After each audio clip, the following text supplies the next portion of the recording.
Okay, we are now on YouTube, just so people are aware.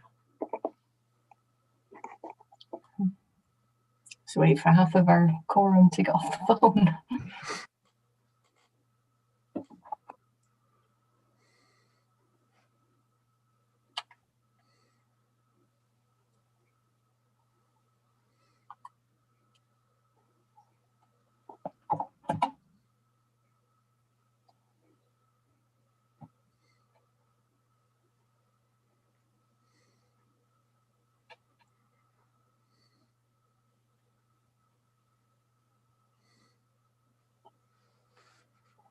Claire, Yeah.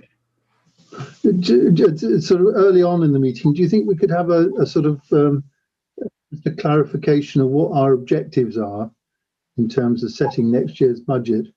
Yes. I mean, it appears that we're sort of working towards not increasing the precept by more than X%, and it would help us to focus on what we need to do if we're all agreed on that. Yeah. I don't think it's as much that the aim of the bottom line of the budget is not to increase the precept by a certain percentage, but I do think that we have a responsibility to the village as a whole, given that next year is going to be quite financially tricky for everybody, to not increase it unnecessarily. I don't think there's a number that is being aimed at particularly, though. So if there was something that we thought was particularly virtuous,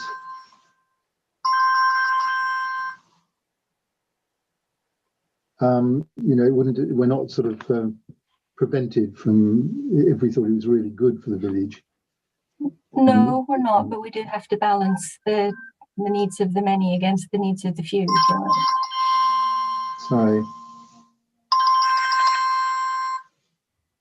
Sorry about that. We've lost Leanne somewhere, so hopefully she'll come back. Keith, Roger couldn't access the meeting, so I've sent him your email, so hopefully he can All right, okay. Get in through the link in there.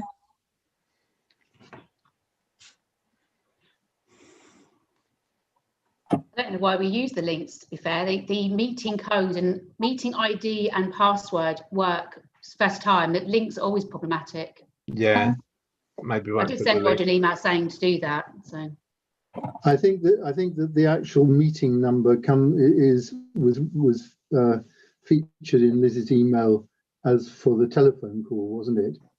Yeah.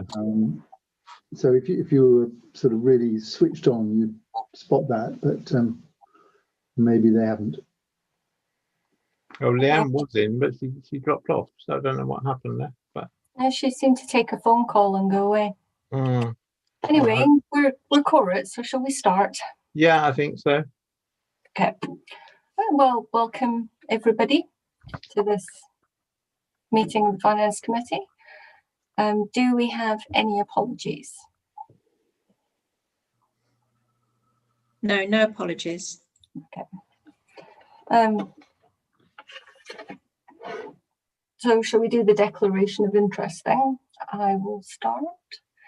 I'm Claire Williams, a councillor of the List Parish Council. I've read the agenda and I have one item to declare that I have an interest in, which is item 6, to consider the schedule of charges, and I'll excuse myself when it comes up. So next, Keith. Yeah, I'm Keith Budden. I'm a member of List Parish Council. I've read the agenda. I may have an item to declare when we come to talk about donations to charities, but if I do, I'll declare it at that point. Thank you. Howard? I'm Howard Lindsley. I'm a List Parish Councillor, a member of the Finance Committee. I have read the agenda. I am a trustee of Newman Collard Playing Fields. I'm also a trustee of Rake Village Hall. Neither of those is affected as an income stream for myself. I've lost the word for the moment. Pecuniary. Pecuniary, so they're non-pecuniary interests. Thank you, Howard. Andy? I'm Andy Smith. I'm a parish councillor on List Parish Council. I've read the agenda and I have two interests to declare.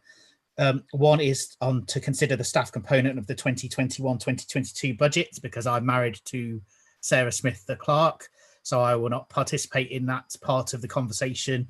And the other is to consider grant giving as part of our 2021-2022 budget, where I'm the chairman of First Lift Scouts, so I won't participate in the conversation around that particular grant, other than to provide any information that anyone wants to know that I might be able to help with, but I won't participate in the decision making on that particular aspect of grant giving.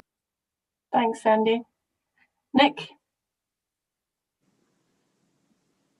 I'm Nick Wilson, Parish Councillor. I've read the agenda and papers. I have a non-pecuniary interest in the consideration of a grant to Newman Collard Playing Fields Trust as a trustee of the trust. And I have an interest in This Men's Shed in terms of their grant application, which could be considered to be pecuniary in that I am a member of the shed and have paid a membership fee. So I will not contribute to that particular item, i.e. the potential grant to This Men's Shed. Thank you, Nick. Leanne? Hi, Leanne MacDonald. I'm a councillor of List Parish Council and a member of the Finance Committee. I confirm that I've read the agenda and have no interest to declare in any of the items being considered this evening. Thanks, Leanne. You might be the only one who'll be able to participate in the whole meeting. Roger? You're on mute, Roger. You're on mute, Roger.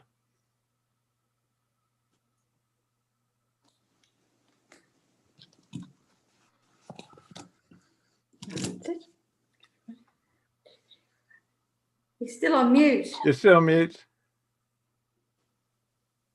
On mute before. Hello? All right.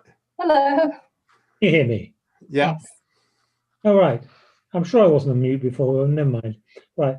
I'm Roger Hargreaves. I'm a member of List Parish Council. I have read the agenda and I have no interest to declare in any of the items. Fabulous. Thanks very much, Roger. And also to note that we have Sarah Smith, the clerk, and Liz Ford, the RFO, present. Fine. Thank you. So, minutes of the meeting are held on the 13th of July.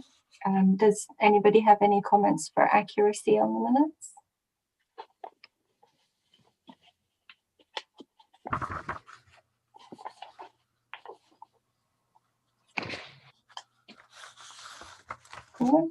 No? Okay. Can I have somebody to propose that the minutes be accepted? Thank you, Howard. A second?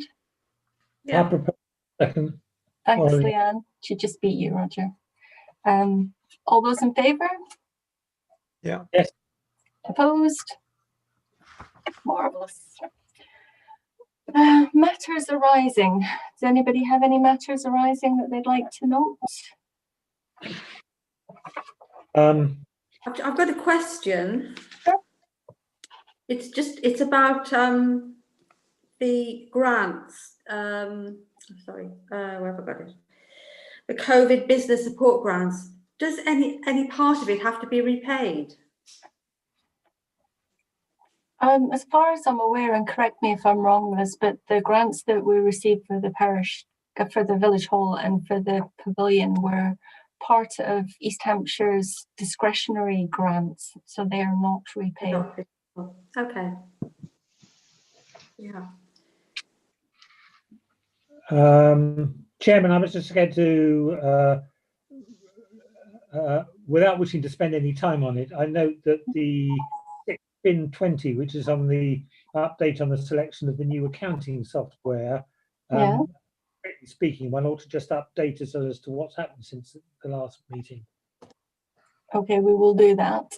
But I don't want to spend time on it. Okay. Do you want to give the 20-second potted recap, Liz? Very No. briefly. Are we there? The last meeting, we deferred a decision on networking or a remote server. Can you hear me? because the costs of the supply we had were significant.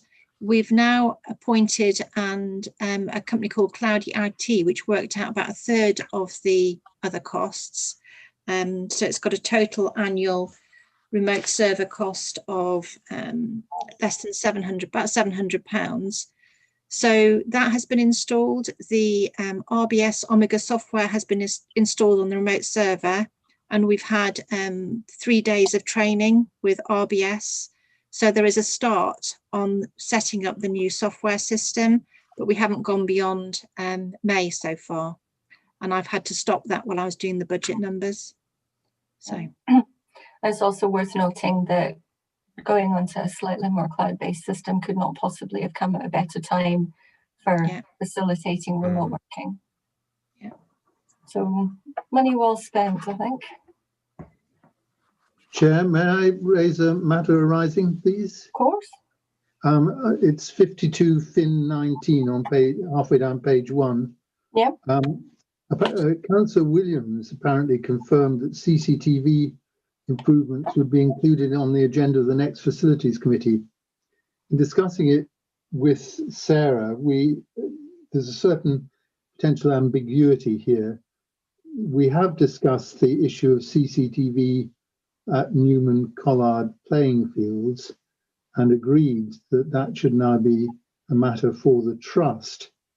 However, I think this implies something rather wider in terms of the village. Yeah. And I think it would be quite a major initiative to comprehensively review our needs and come up with a proposal. It has not been done, given other pressing priorities. Yeah. But if that was the intention, we will take that on board and we'll do something possibly tied in with the proposals for the village centre. Yeah. It all seem to add up together. I think that was always the intention, that the CCTV offering be extended slightly so that it's more than just Newman Collard, but it would be something for the project review group to consider on the recommendation of the Facilities Committee. But thank you for bringing it up. Yes, Chairman, can I simply add to that, as was touched on tangentially, it does relate, I think, to the Thinking Village Centre. So I'm very keen that that link is made, and in that work they come back both to the project group and to the facilities group, so that the village centre work takes account of CCTV. Absolutely, I agree wholeheartedly. Okay. Any other matters arising from anyone? Good. So shall we move on to item 4, which is the review of the financial risk assessment to include COVID-19 considerations in the 2021 budget and precept setting. You'll see from the paper that was very generously put together. Our internal auditors have highlighted that a provision really ought to be made in 2021 in the budget and the precept setting for any of the financials that may arise to the COVID-19 situation. Sorry, I'm not getting. Oh, you broke up there, Claire. Oh, sorry. When you live in these rural villages, your internet connection isn't all that marvelous.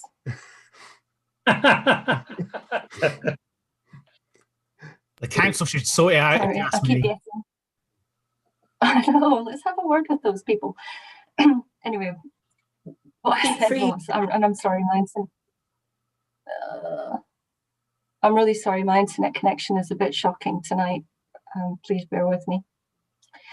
The internal auditor has highlighted that our budget setting really should include some consideration for the current and possibly ongoing effect of COVID-19. So Liz has proposed amending the financial risk assessment for budget setting to include some emboldened text. I'll read it to you. It's prepared each October and November and presented to the Finance Committee for consideration. In 2021, this included provision in the event that COVID-19 pandemic budgetary impacts continued into the 21-22 financial year. The annual budget is then ratified at full council, etc., etc., etc. So, can I ask somebody to propose that we adopt that wording in the financial risk assessment, unless anybody would like to have some discussion about it beforehand? Sorry, could you please repeat what that wording was, because I wasn't able to pick all of it up. Sorry, Howard. It is in 2021, this included provision in the event that the COVID-19 pandemic budgetary impacts continued into the 21-22 financial year. Okay, thank you. Some marvellous screen sharing here. If you can see that, it's wrong way around. Sorry, that didn't work. It's paragraph 3 on the Yeah, it's on the notes of the agenda, Howard. It's item 4, Yeah. paragraph 3. yeah. Okay, 1, 2, 3. Yeah, the bold bit. It's a bit that's in bold. Yeah, okay, fine. Does Yeah. everybody? Does I'm that happy seem to sensible propose. to everyone? I'll second. Nick, seconded by Leanne. All those in favour? Yeah. Yes. Yes. Opposed? Fantastic. Right. So review of the 6-month accounts, and I will let Liz talk for a while now. Could I just say before we pass on from that document, Sure. there's a document in here which gives, in particular, the expenses for the village hall.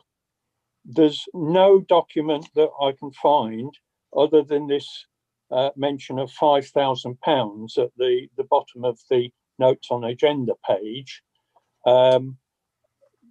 So that's the only place I can see an income mentioned. But we do actually at one stage suggest that the net cost of running the village hall is 19,500, and that I think is about £3,583 or something difference. So it doesn't actually tie up with that £5,000. I think you may have skipped forward a couple of steps there. Is that part of the budget?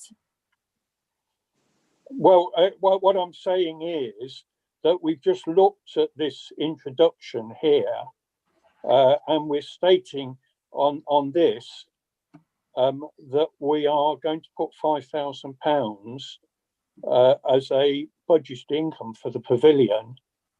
I thought that was what we were discussing on that motion. Sorry, Howard, what we were discussing was adding a note into the financial risk assessment to say that our budget has considered the effect of the COVID pandemic. Yes. And then we'll get onto the budget in item 8. So this is still item 4.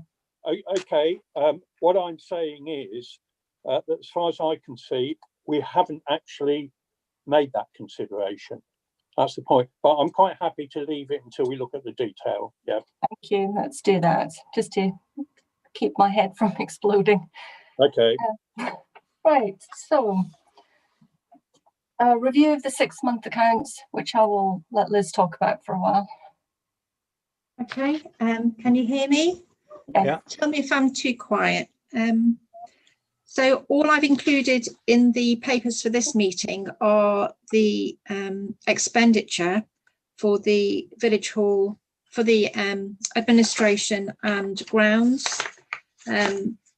The other details, I wasn't confident with the numbers, and I've been busy with the budget. If I can try and screen share this.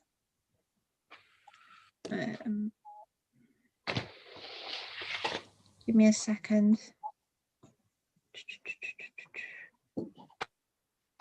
Okay, there we are.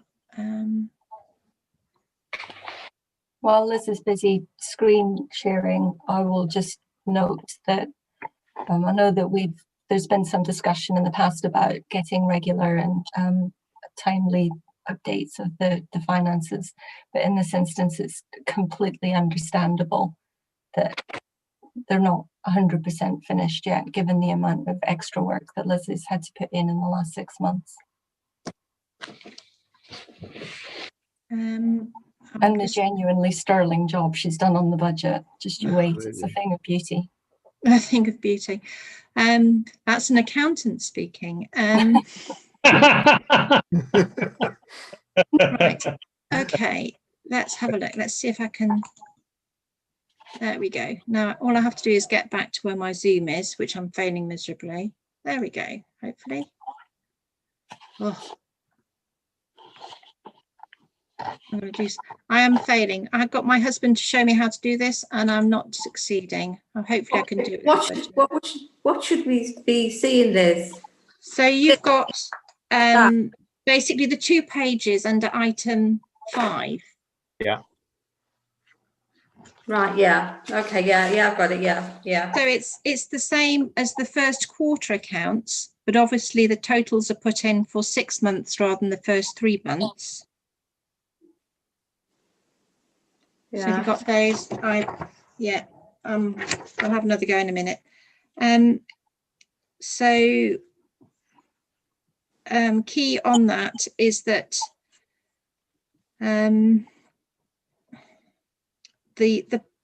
payments, the expenditure is similar to the first quarter, that it's mostly front-ended. The staff costs, which are salaries, you will see there's approximately half spent so far from the annual budget, which is right. Yeah. The rest of them, you'll find there's a minimal amount left. Under assurances, for example, you've got a slight cost excess there, all come beforehand. Stationery, you've got 1,394 left, which is approximately a quarter. So there are some, mostly that's because the Cloudy IT has come out of there at the moment. Oh no, general reserve's gone for that one. Yeah, it's probably additional signage and whatnot for things being closed. Mm. Yes, I think the subs, pubs and stationery is quite a large group of expenditure, so we do put a lot through there. The phone and everything is okay. Postage, as usual, is much under budget. Liz, could I ask, on the telephone and internet, why is the 540 in red? Right. We've changed the structure of the accounts. We've merged the charities and the parish council accounts together, and I've also changed the direct debiting of the payments going from the pavilion accounts to the parish council main account. And there's been a bit of up and down of where the payments have come out. So previously there would have been £480 paid from the pavilion account and a different amount paid from the parish council account. But that number there is just because it's an approximate amount rather than reflecting invoices going into the parish council. So is that why it's in red? Yes. Right, okay. Sorry. Photocopier, as usual, is much under budget. Office equipment is hardly been spent, but that's replacement items. CCTV maintenance and election costs, village voice costs are hardly used. I put the COVID-19 awareness leaflet under the village voice costs because that's now under community engagement. Could I ask what would we use election costs for? Each year there has to be provision in the event of a casual vacancy. Residents ask for an election. Yep. Okay, yeah, I'm with you now. Yeah. Okay. So yeah, I'm not going much detail here. I want to go into the budget more really.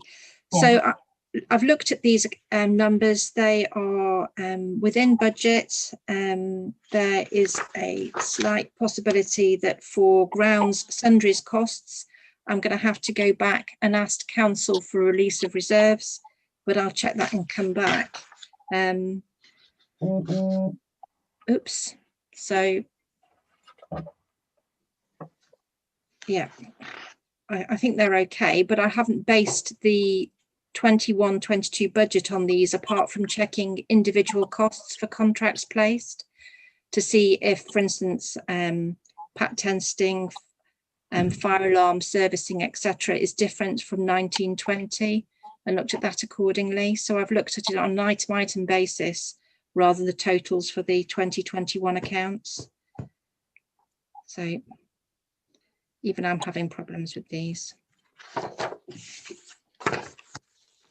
Generally speaking, halfway through the year, we have spent either approximately or less than half of what it is that we were budgeting to spend. And the places where we've spent more is completely understandable given the additional COVID requirements for reopening the village hall and the pavilion. Yes, yeah. I think we're okay. I think we are under control from that point of view. Just a general question, Claire, or Liz. What are we doing about reimbursing staff with telephone costs now that they're working from home? I need to look at that in detail with the new provision made for home working and tax release. In my case, I have a total contract that I'm not exceeding. Right, okay. So if I use a mobile number, I use my mobile phone. If I use my landline for a landline number, so I don't have any additional costs. I can ask the question of the other officers on that one. Yeah, it's just something that just occurred to me when I was looking down the phone costs, thinking, okay, we're very much lower than we budgeted for, but of course, you know, it's in some ways it's a little bit of a false economy because we got the other costs from people working at home. Yeah, Keith, all I would, sorry, I was just going to say, all I'd add on that is that there's quite an easy way to claim about £6 a week for the whole financial year from the Inland Revenue. If staff fill in a kind of form and have a certain number, certain details on their tax numbers and that sort of thing. So I can share that link with Sarah and Liz to share with other staff, because actually that's probably the best way for them to, the most tax efficient way to get some costs reimbursed from working from home. Yeah, and really boring accountancy fashion.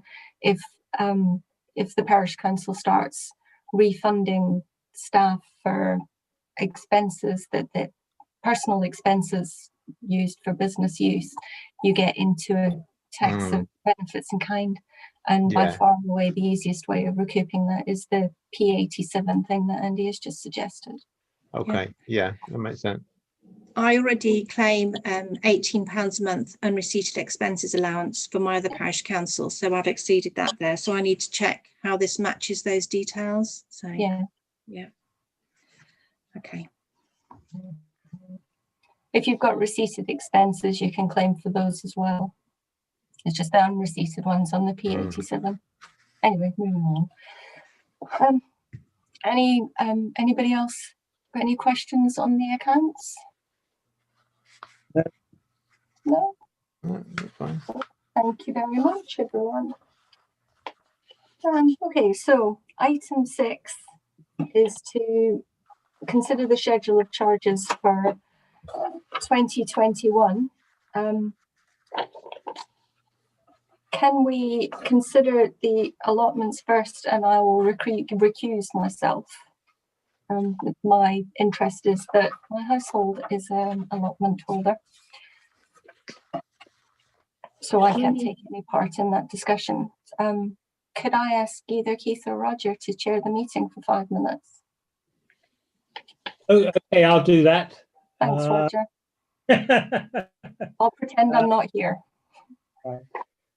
Right, okay, so item 6, the scheduled charges, the allotment issue, one issue where your an increase is suggested. Could somebody explain that to us, please? Yes, I can explain it. We currently subsidise the allotments, and last year we agreed to raise the rents by 10% in a programme designed eventually to remove the subsidy. We charge less than other parishes for our allotments, and this 10% proposal follows the pattern that we established last year. I say this as though I know what I'm talking about. This is historical before my time, but I'm reliably informed that that is the logic by Sarah. Can I just understand that? So had we effectively committed ourselves to an increase of 10% previously as part of increasing it over time? In this current year, we increased it by 10% in line with this policy that was agreed a year or so ago. I don't know, it wasn't so much a policy, it's more a decision that 10% could be borne, and it would reduce the subsidy a small amount, but there's no policy to remove the subsidy, but it's a step in reducing it slightly. Are there some premium allotments that LPC could charge more for than others that might be because of their geographical location, they might be a bit less productive? Do you want me to answer, Nick? Yeah, I certainly have there definitely has been a clear decision to charge exactly the same for every square metre of allotment plot, because if you start getting into the quality of the soil and the shade and all sorts of other proximity to the tap, there's so many different variables that we'll be discussing it all day long. So it has been decided that every square metre of plot is equal. Okay. Yeah, I mean, just do a bit of history there. That's something which we did 6 or 7 years ago, because it used to be that almost every allotment site was worked out differently, and it was just an absolute nightmare. And so the decision was taken to bring them all in line. Okay. Can I just make the general point? I'm putting the allotments issue in the context of what's proposed generally. The general proposal is to make no change and no increase in charges. And that seems to me right in what has been a very odd year, and will continue being an odd year next year. I feel much more comfortable simply keeping things as they are for this year, and worry about the consequences of that when eventually, hopefully, COVID and so on is all over. And I do wonder whether that sort of logic actually still applies to the allotments issue as well. That is this a year in which I want to actually make an increase, albeit only 10%? On balance, I would probably tend to say not make any change to anything at all, including the allotments. I would support that, not just because of the financial challenges that some of the allotment holders may have because of COVID, but also because we are introducing a new agreement, which in a number of respects is more rigorous than the previous agreement. And so to be magnanimous about the rent would be helpful in terms of making that more palatable. Yeah, Andy wants to speak. Andy? So I'm afraid I'm going to have to disagree with that approach, both for the allotments and also for charging. I mean, essentially, we're using the whole of the council taxpayer base to cross-subsidise people who are using specific services if we don't put up charges for individual services. The allotment increase, as I read it, is 20p per square metre. And as I understand it, there's 2p per square metre even. So I'm not even reading it right. So it's not significant. And I just don't understand why we wouldn't seek to keep our costs in allotments, increasing by 10% and for other things in line with inflation, which reflects the additional costs that we will be incurring running things. Otherwise, essentially, we are asking the whole of the council tax paying resident population to subsidise the running of village hall that they may not use, rather than the people that actually hire it for events. So I wouldn't argue I'd argue for the 10% increase in allotments as suggested, and an inflation increase for all of our other fees and charges, so we're not lumbering the broader council taxpayer with the additional costs that we may be facing due to inflation.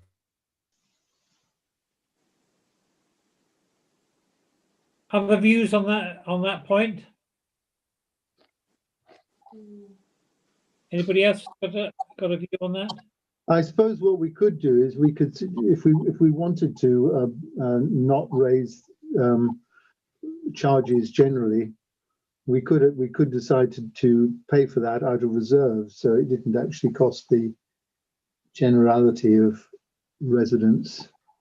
I don't feel strongly. I mean, all I would say is that's an opportunity cost for us then, and we will have limited finance. You know, we'll be reducing our wriggle room for other projects that we may want to use reserves for. So you know, I just think it's really important that we look at this in the round and don't just see it as a you know, a something that's difficult that we don't want to do this year, and don't think about the implications more broadly. That was the point I was trying to make. Yeah, I can sort of see where you're coming from, Andy. I'm sort of caught between two stools here, I must admit, because I can see Roger's point quite strongly of, you know, it has been a difficult year and therefore we shouldn't put things, or maybe we shouldn't put things up. And I suppose I'm also slightly minded in that by thinking, well, actually, because of the external grants that we've received for the income on the village hall and the pavilion, we're actually essentially in profit for things we haven't done. Therefore, do we use that money essentially to roll over to next year, which means we don't increase the charges for 12 months? I don't know. I favour that approach, Keith, because I think we need to give something back to the community, however small. And I'm wondering what the community will think, knowing that we've got these grants and then we're still raising money on the charges. But so the only counter I would put to that is, doesn't the budget look at like a 3% increase in the precept? And isn't that significantly more than we're proposing to increase get in from fees and charges? So, you know, if the public are looking at the value that the council offers and the cost to their purse, I think they'll be looking at the cost of the precept per month much more significantly than they will be looking at the cost of hiring the village hall. And we can justify the cost of hiring the village hall, saying actually that's if you want to use it, you can pay that rate, and we're putting it up by inflation, the rate of inflation, which is the additional cost to us. So I mean, I think that if we want to bear down on our cost that we place on the public, we should be looking at the precept, not at the charges that we charge individuals for providing a service to. Okay. So I suppose we had two proposals really there. Possibly even three, in the sense that I was saying no changes. Otherwise, the proposal, which is actually on the which effectively singles out allotment as providing an additional. Or Andy, were you proposing that actually you sweep the allotment point up in the generality, and so you move it all forward by inflation?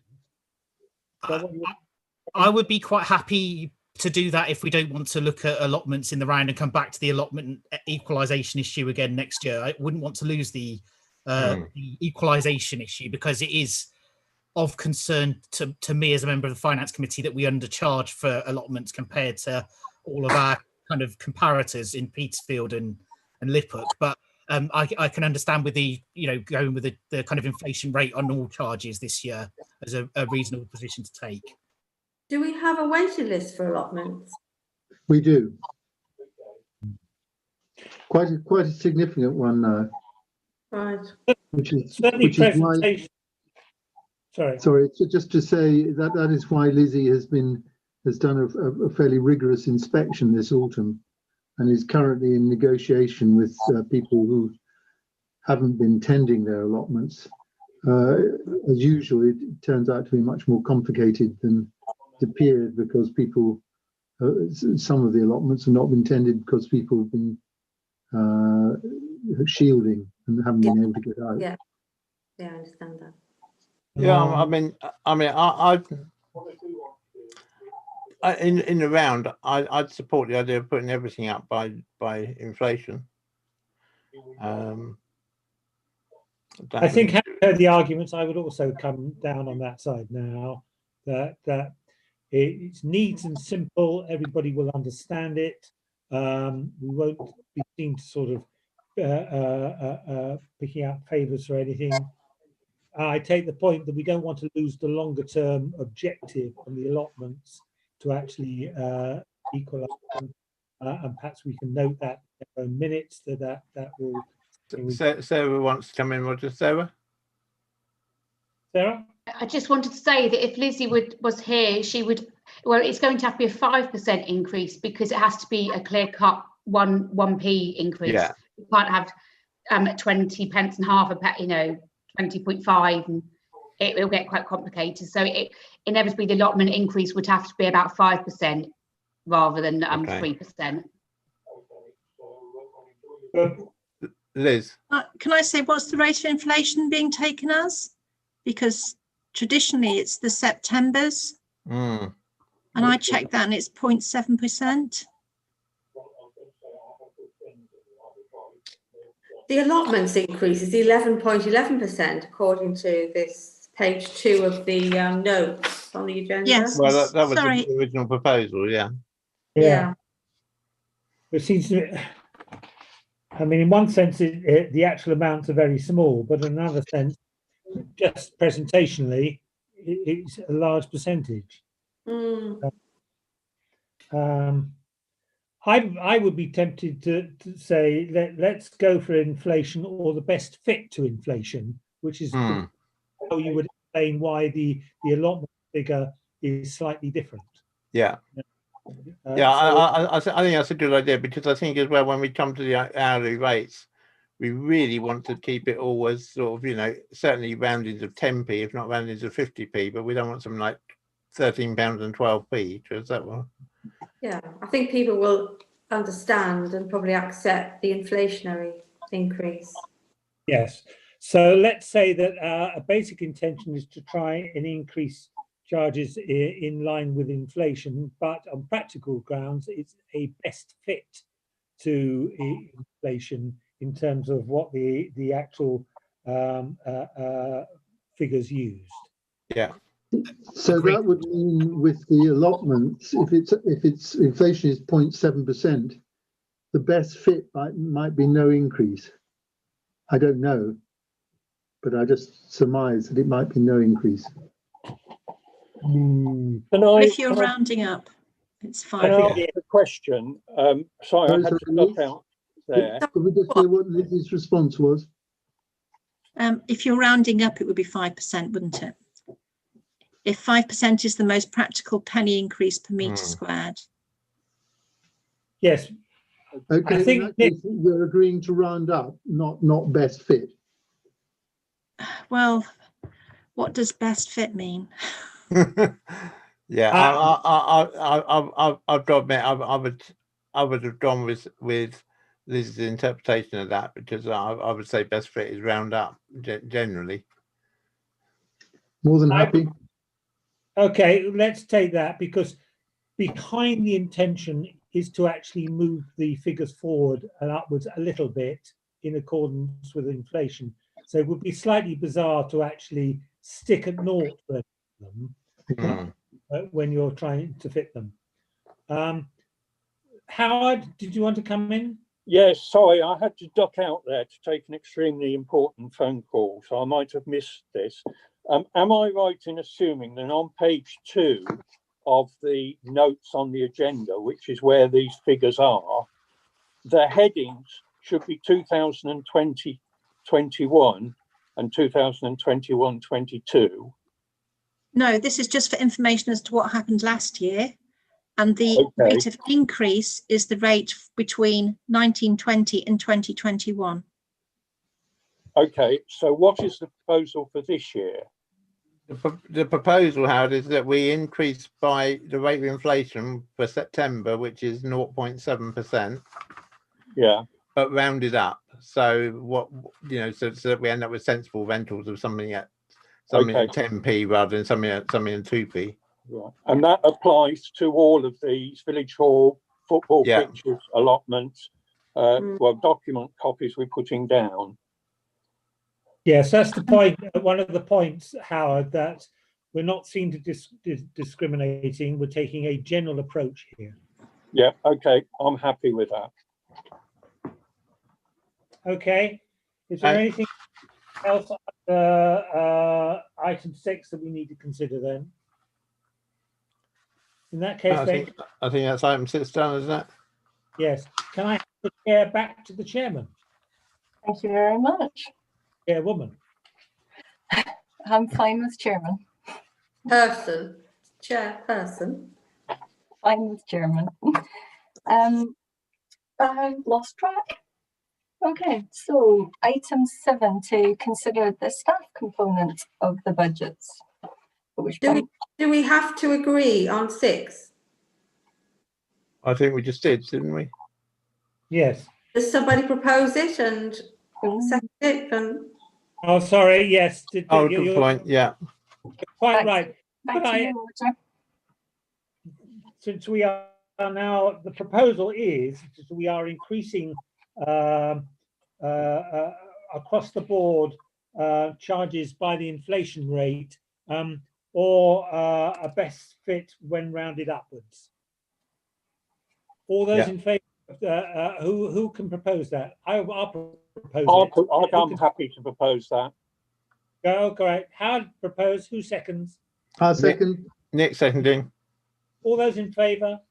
Yeah. I am. All those against? No, thank you. Okay, sorry for slightly messy that, but let's get back to item 7, the staff cost component.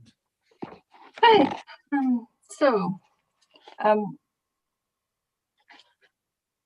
would you mind talking about this, Liz, because you know more about the staff components than I do? It'll be a bit more coherent in the accounts, but there we are. So we have an obligation to increase our employers' contribution to the pension fund. They are obviously looking at increasing contributions over a period of time, and for 2021-22 it increases to 20.2% of pensionable pay. Every year there is a National Joint Council salary award, which is generally agreed much after the beginning of the financial year it relates to. There isn't even a proposal at this stage that I can find, but the request for 2021 was huge, was 10%. I would expect it's going to be similarly huge for 21-22, but the actual award is going to be lower. So in 2021, the pay award was 2.75%, and for next year, 2021-22, I've applied a 5% increase for all spine points, with the knock-on effects on pension, etc., and calculated what the overall staff costs would be from that.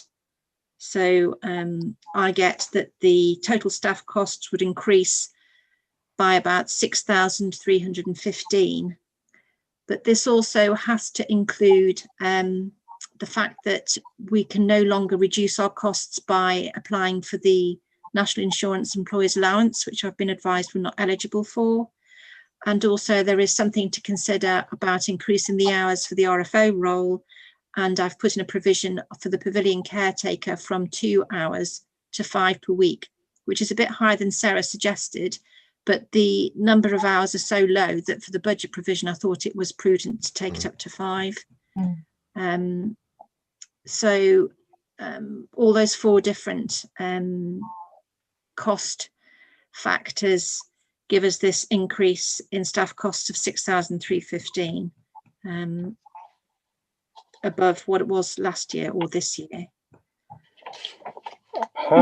The long and the short of it is that there are very few things in public sector salary costs that we have any particular control over. Yes. Staff contracts are tied into the NJC agreement, so it's not a case that we can say yes or no if the salary award gives more salary. Yeah, and I have checked Liz's maths, and it's sound. The logic works. Okay. Have you included anything for the possibility that we might review staff scales, which scale they're on, and we might move somebody up on the scale, so go up a number or whatever? No, I did costs, and then I looked at the effect on the precept, and I was hitting much higher percentage increases than has finally been proposed. So I was curtailed in doing that, basically, Howard. They are as they are. That would mean a major revision of the role to some degree, I think.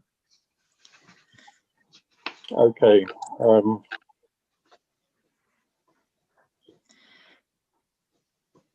I'm not sure whether I'm happy with that or not, to be honest. I suppose we can always take money out of reserves if we wanted to do that. It's not going to be a great amount of money, because it's almost certainly not going to be everybody that's affected. Yeah, we would be talking about, if everybody was affected, we'd be talking probably less than 10,000.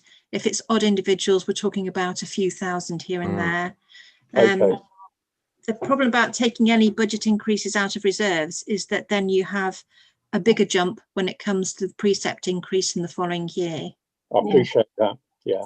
Thin end of a wedge. You have no increase this year because you're taking it out of reserves, and then you have a 10% increase next year. There will be riots on the streets. Yeah. Okay. Personally, I would be inclined to support not making particular provision for any such changes, simply because we have not signalled that we were likely to be making any over the next year. That doesn't mean to say it may not come up. It could well come up, but at the moment we don't have any basis for making a provision, and since the amounts are not so huge and could be almost funded from reserves without denting things too much, then I wouldn't make specific provision at this point.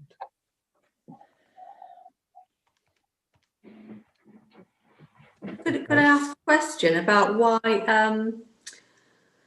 Liss Parish Council isn't eligible for the employees allowance, the National Insurance employees allowance? Is it because of the size?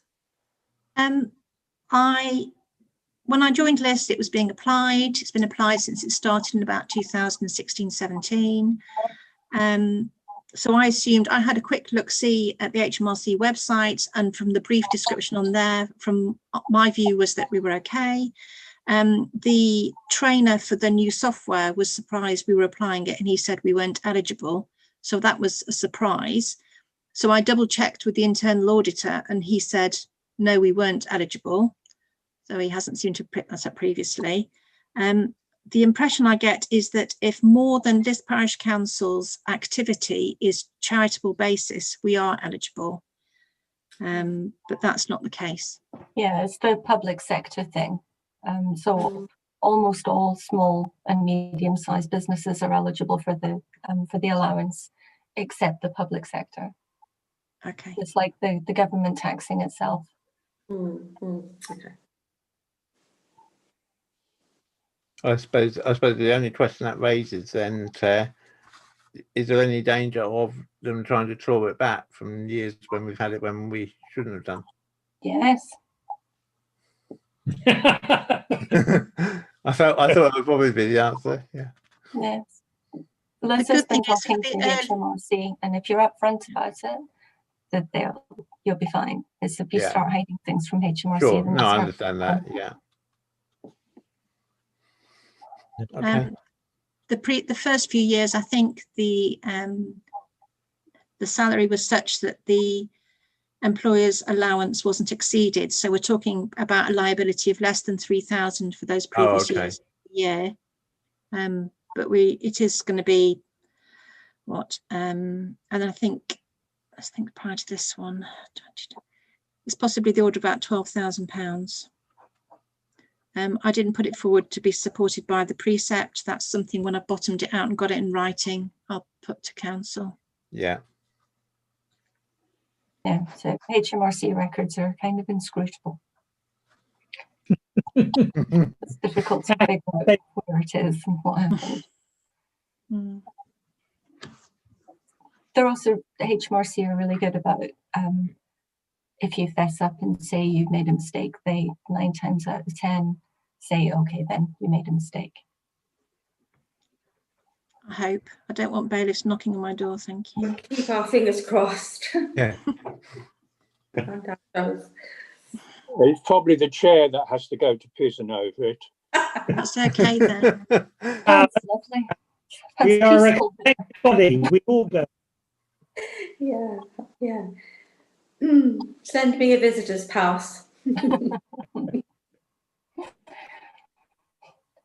All Right. things considered, are we all in agreement that the staff costs for the 21-22 budgets are within reason? Yeah. Yes, Yeah. Can I have a proposer, please? yes, Got Leanne and a seconder. How will do it? yes. Close thing between Howard and Nick, but we'll go with Howard. Okay. All those in favour? Yes. Yeah. Opposed? Thank you very much. Andy can come back into the room if he wants. Oh, there he is. Hooray. All right. So the big one, item 8. Let me see if I can share this. I've did it previously. Let's see if I can do it now.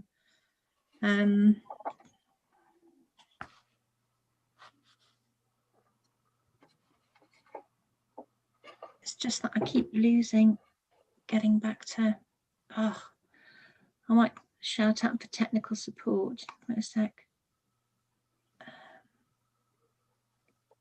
So I keep losing you when I try and do this. I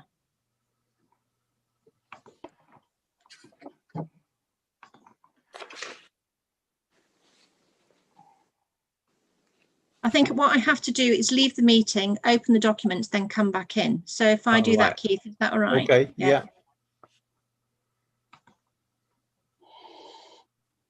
While we're waiting for Liz to come back, I have a thing for you, Nick.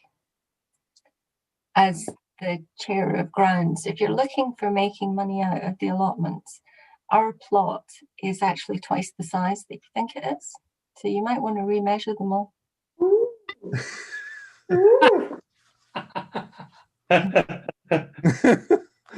It's not a secret, Lizzie knows, and the whole thing is going to be sorted out and we will pay for the full thing. But if ours is much bigger than you think, then maybe others are too. Probably best Interestingly, mentioned outside the meeting. You need to get your tape measure out, Nick. in the consultation that we did, is because facilities said we should, before imposing a new agreement, one of the very constructive suggestions from an allotment holder was that we should indeed do what you just said. Yeah. I don't know that it was from you, but It might have been from someone I'm married to.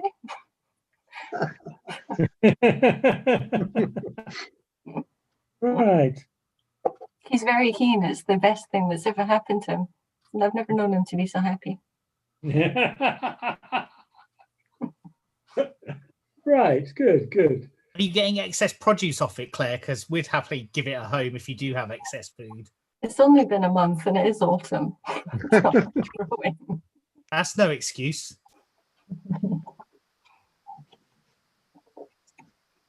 It depends greatly on whether Nick kills everything with his Himalayan balsam solution. Yeah.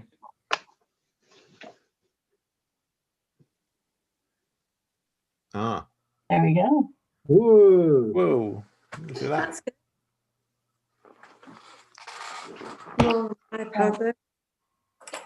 Shall we do this as the component parts and then have a look at the whole once we've looked at all of the component parts? So start with admin costs. Okay. Okay. So there is what the proposal is for the admin costs for the next year as compared with this year's budget. You've got last year and this year. So this is the numbers that people are looking at. Mm-hmm. You can see my cursor.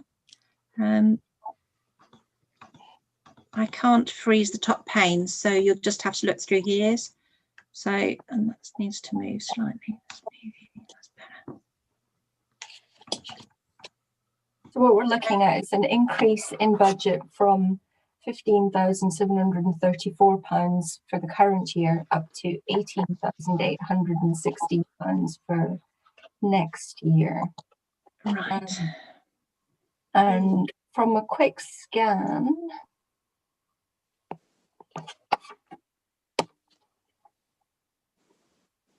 there are So we've got 6,450 to 7,000. That is the one that I think is really quite tight, because between 2021 and 1920 there was about a 5% increase. Mm-hmm. So if we apply that again for 21-22, that gets to about 6,900. But we also have the long-term agreement finishing in June 21, so there's going to be a new cost basis that would be calculated on. So there's a possibility of a further increase there. So that's the only one I think I'm a bit wary about, it being an overly low provision. So would it be wise, Liz, to make a provision of 8,000 there rather than 7,000? I was going to suggest another 250 rather than another 1,000. Oh, okay. Yeah.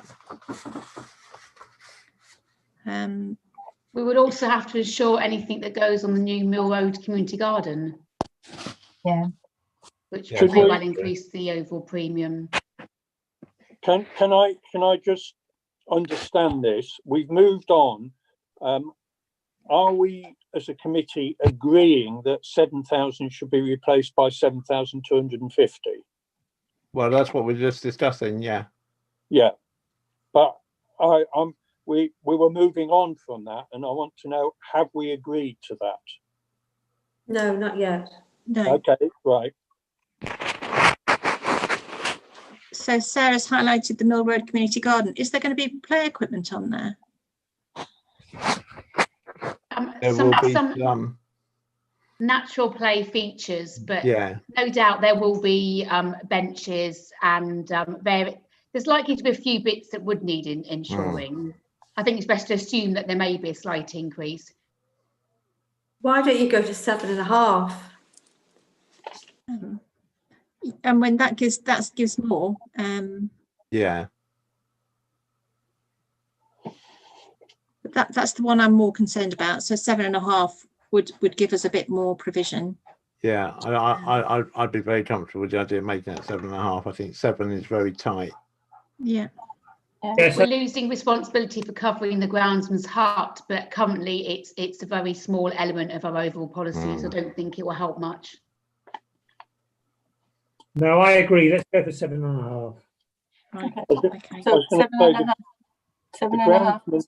The groundsman's hut is not going to be for us next year, is it? No, the trust will be insuring it, but at the moment it's a very small element of our policy. Okay. So I don't think it will help us that much. Will we have to insure the new garage for the Land Rover, Sarah? No, I don't think so. I think that we're under the lease arrangements. It will be Oh, the right, it license will be covered arrangements. It will under be insured. We'll just insure our personal possessions within it. Right. Okay. Contents.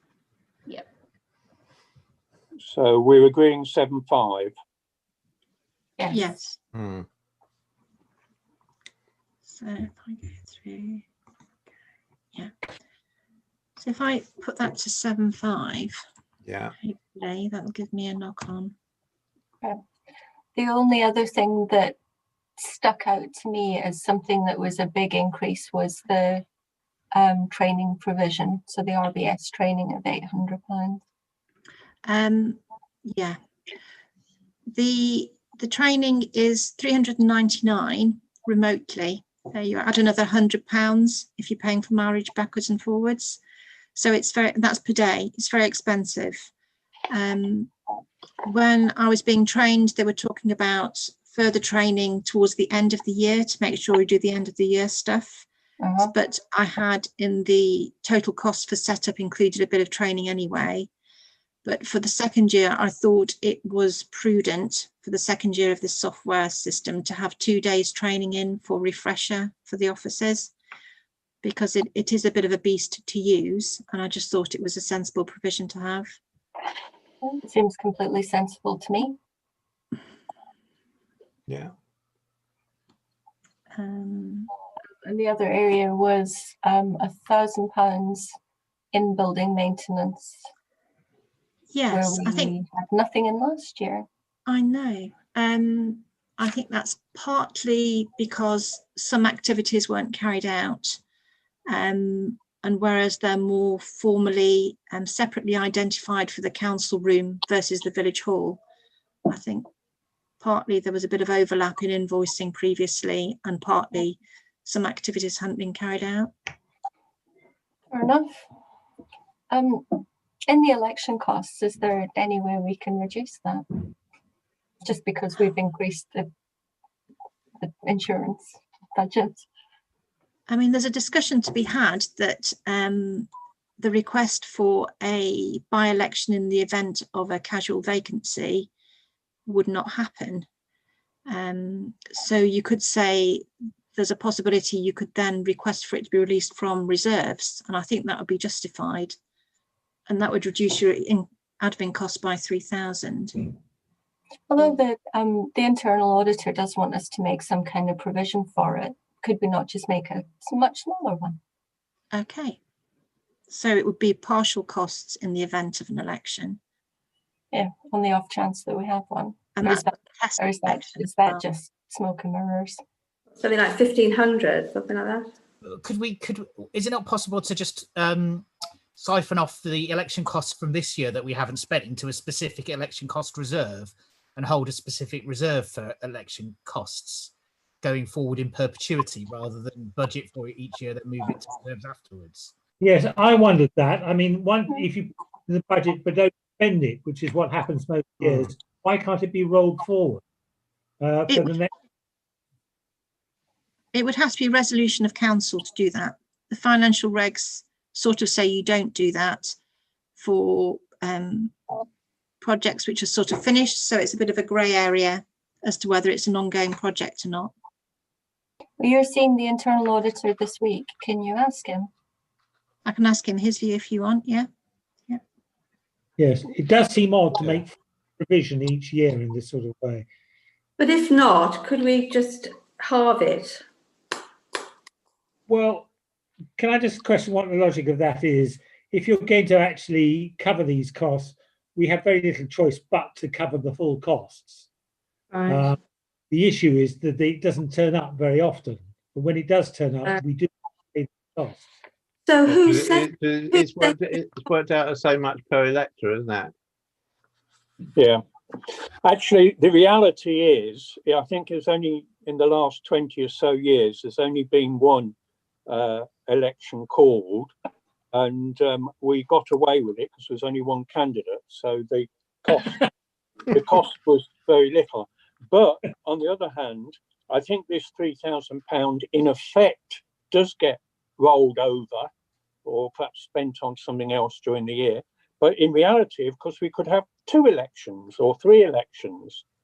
So I think we should keep it at the 3,000. Can I support the suggestion was made a little earlier that we take it as something that is unlikely to happen, and if it does happen, we should get council to agree that we should take it out of reserves. seems to me, bearing in mind the discussion earlier about charges and trying to avoid too big an increase in the precept, this would be a very nice reduction to make to help towards that. As long as it's not getting in the way of the advice that we've been given with our internal audit by our internal auditor, that we should be making a provision for it in the precept. Well, surely the net effect of budgeting £3,000 the last 20 years, assuming it's been at 3,000, is 57,000 ends up in general reserves. So it's not an approach that surely the auditor would endorse. I think we do need to ask the auditor, but to every year budget 3,000 and effectively it's just accumulating in reserves. It doesn't make much sense. So I think it's worth pursuing. Contingency. Well, I think in reality it gets spent on other things when we come to something we want to spend that hasn't been budgeted. well, to my mind, that's all the more reason why you treat it as a reserve item. Yeah. Rather than an upfront item in the actual budget. Yeah, So, I agree. Well, can we agree that we'll leave it with Liz to speak to the internal Yes, auditor? the auditor. Okay. And in the meantime, as the general consensus seems to be to take it out, that we remove it from the 21-22 budget. Yes, do that. But if he says we have to keep it in, Well, then we have to put it back. But it's only a draft at the moment anyway, isn't it? yeah. But we might want to consider, if we have to put it back in, having a lower amount if we can. Let's cross that bridge when we come to it, because we need the auditor's advice first. If he says, yeah, I recommend you have something in, then we have the conversation about what the level is. I was just trying to save time, that was all. Let's have a look where we are. Let's have a look where we are there now. Okay, let's have a look. Well, that's not recalculating. Give me a second. Maintenance costs. I'm pointing at the screen. It's the precept amount in row 33 right. that needs to change. Yeah. Yes, you're right. Yeah. Okay, that's fine. I was just checking that. You're right. That's okay. So Okay. You're just changing it. So what are we changing it to? Well, At the moment we're taking it out on the assumption we can fund it from reserves if it happens. Okay, that's what I thought. But We're we're going to check with the auditor. Yeah. Yes. So, So for the record, we have now increased the insurance budget to 7,500, and we have removed the election costs of 3,000, which has reduced the total budget for admin fees from £18,816 to £16,316. Can I ask a question about where something is appropriate to be put into the budget? So the question I wanted to ask is, Hampshire County Council charge a certain amount of fee for doing community infrastructure projects. So it's a design fee, and it's normally about £250 for a scheme. This is where we buy things like gateways and that sort of thing. And Highways Committee is taking some of this stuff forward as part of the work on the project review group. So I just wondered if there was a place to allocate some budget to do that work in the next year. And is this an admin fee thing, or is it a kind of capital thing? Because I wasn't sure looking at the paper, so I thought I'd ask now while we're in admin fees, so we don't move past it. And I've missed the boat. Call it capital projects. Yeah. In the new accounting system, there is a separate cost centre for highways, so it's a sort of capital project, but it's got its own separate cost centre. Perfect. Okay, thank you. Okay. So moving on to grounds.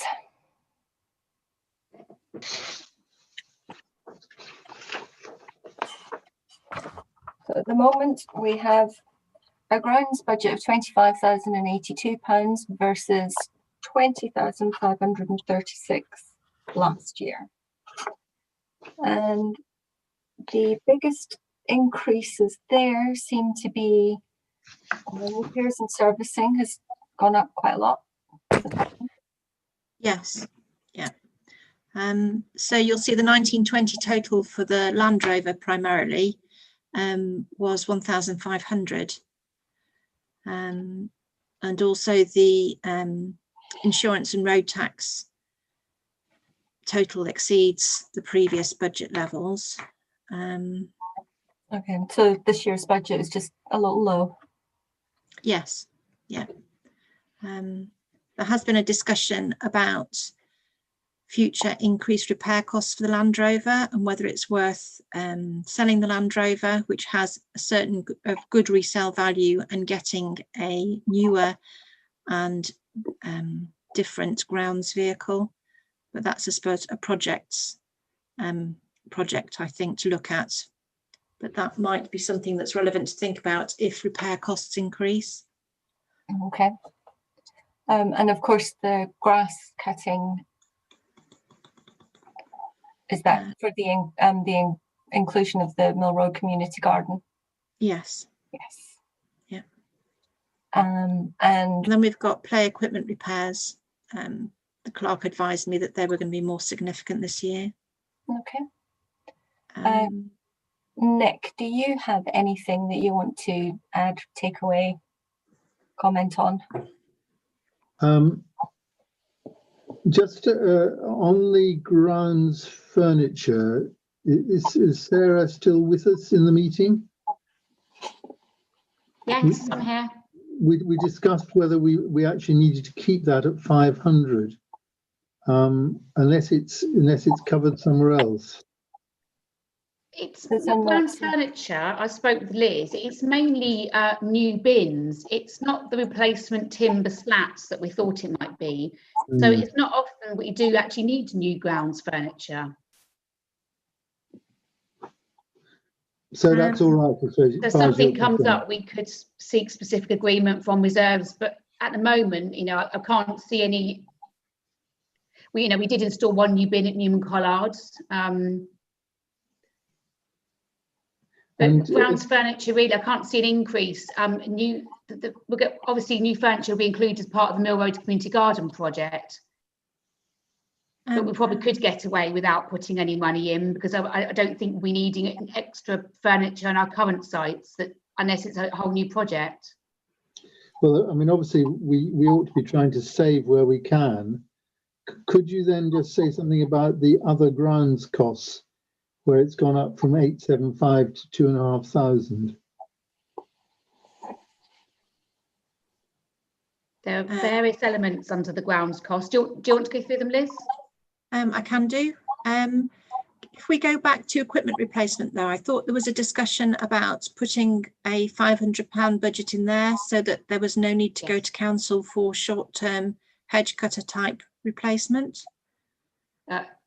Yes, please. We will need access to some funds to replace small items of equipment. So I would like to see that 500 left in there. Yeah, I would agree with that. No, if the hedge cutter breaks, we don't want to wait for a council to get money out of reserves. We'll need it to continue to maintain a level of service. So where is that? Where is 500? So if you go to equipment repairs and insurance, can you see my cursor? Line 11. And then you've got, Line 11, yeah. So that was 0. Now put it back to 500. Yeah. Okay. And I think there was a question from Nick if Liz could outline why such an increase in other grounds costs. I fear we're about to go into the territory of poo bags. No, we're okay. So we now have a contract with Veolia, which has quite significant waste disposal charges. So that's put in there for 1920. This part, the parish council pays for the waste disposal at Newman Collard playing field, and it was 1,600. So waste costs do have a tendency of increasing significantly. So I put 1,800 in there. The Grounds costs are for things like the sleepers, for the railway border repairs, timber and post mix for tennis court fence repairs, all paint and all those sort of items. Included in there has been the odd bin, for example. In 1920, this category cost £2,100. And even though there are going to be no electricity charges in 21-22, I thought it was prudent to put a larger amount in there. Yeah, makes sense. Is Nick there? Thanks, Liz. That's really helpful. Bit more detail. I do think some of the increased costs are coming from the fact that our groundsman does do a lot of repair work himself, and therefore he needs the materials to do it, rather than actually bringing in a contractor to do tasks. I think on the whole, it's a cheaper way of doing things. Yeah. But he's quite proactive with fixing, broken slats and fence posts and all sorts. And so there is a cost for materials that has gone up. And of course, the poo bag dispensers do cost us. I knew you were going to get there. I lost that. Well, this year I predict it's going to be over £1,000 for poo bags, not the dispensers, just for poo bags. So it's at least £1,500 for all the fencing and bits and bobs. So I'd forgotten the poo bags. Make such lovely tree ornaments. Yes. Yeah. Hello, I just wanted to ask some questions about the kind of waste disposal costs. What is the waste disposal cost for the Newman Collard playing field? Is that the cost of disposing just the bins, or is it also the cost of disposing from the pavilion and the associated buildings around there? And also, I was interested, maybe not for now, but just, is there a breakdown on the contracted grass cutting cost by site? Because I'd be quite interested to know how much it costs for each place, West List, Newman Collard and that sort of thing, to see the cost per location. Right. The parish council pays for Newman Collard and List Forest, whereas the charities pay for the West List pitches. And there's no grass cutting at the allotments, which I always find quite curious how that happens. So there are separate costs, but I haven't got them here for those different sites, and I can send them to you. My understanding for Newman Collard waste disposal cost is that it's the emptying the litter bins and the dog poo bins. Sarah will be able to. Yeah, that's right. And the bins are kept behind the compound gate so that they can't be used by anybody else. And so we don't take any waste from the Newman Collard pavilion. It's mainly the rubbish that the litter picker collects and puts into the bins. So we're not paying for other people's waste disposal, if that's what you're asking. I was just curious about so £1,600 is a lot of money for picking up litter, isn't it? Just interested. I think it is quite a high charge. There's a possibility we could look for alternative contractors, but they're not doing it that cheaply. When it was in-house in EHDC, I think it was about £5 a pickup, but I think it might be about £20 a pickup through a private contractor, but I think that's costs other people get elsewhere. It'd be worth asking North, Liz. Right. Give us a quote, because they come to the village anyway, they're probably quite competitive. Okay. So on this one, what we have is increased the equipment replacement from 0 to 500. Yeah. Which has increased the proposed budget from £25,082 to £25,582. I could add that one up all by myself. Even I could do that. Yeah, not before we start looking at the sums, can I ask, on page 2 at the bottom in heavy type, reflects income from Newman Collard playing fields, right, 21536 Omega. What does that mean?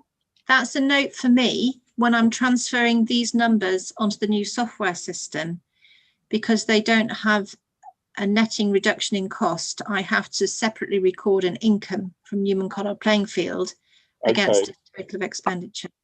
Okay, right. Okay, well, as a follow-up to that, you've got there grant from Newman Collard £1,000. I am going to propose, or I am proposing, that we reduce that by £1,000, and I do it for the following reason. Some years ago, when that started, Newman Collard were relatively well off, and the parish council was going through a bit of a difficult time financially. Newman Collard has, as a gesture, agreed to pay that £1,000. Now, since then, the relative wealth of Newman Collard has dropped. And since October 18, at least, there have been negotiations between the parish and Newman Collard about various things, including, I'm assured it's on the agenda, but I haven't been party to those conversations, that they should no longer pay that £1,000. And what Newman Collard have done, is, as far as the negotiations have gone at the moment, they have agreed to provide use of the groundsman's hut, and they've done that free of charge. They've agreed to pay the parish council's share of the electricity free of charge. They've agreed to pay the insurance for the groundsman's hut, again, no charge to the council. And they've also agreed to be responsible for the maintenance of the groundsman's hut. So I think really, as that's been going on for 2 years, and some people may remember that Newman Collard, was it last year, didn't pay that money because they thought it was going to go. And it's just that the negotiations went on and on too long. So I don't think that's realistic to have that in there, because I think when it comes to agreement, the parish council will have to say, okay, fair enough, you gave it when you could afford to, you can't afford to at the moment, so we don't. So I'm proposing that that is taken out. Can I note that as a trustee of the Newman Collard Plainfield, that you have an interest there, Howard, and while your point is taken, could somebody clear that with the Newman Collard Plainfield before we make any changes to the budget? But if there's a contractual arrangement that we're due to receive a grant, then we should be receiving it. Yes, can I clarify this? We have agreed with Dorothy Collard that we would put on hold the discussions with her over the service level agreement and the charges and grants while we sorted out the men's shed. And I have confirmed with her recently that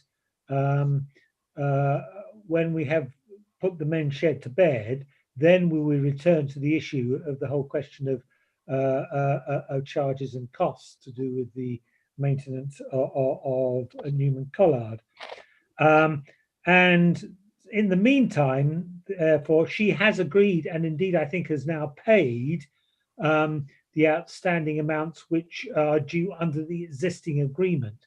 So I think it's premature to make any changes here until we've had the discussions with the trust about future charges for maintenance and the service level agreement.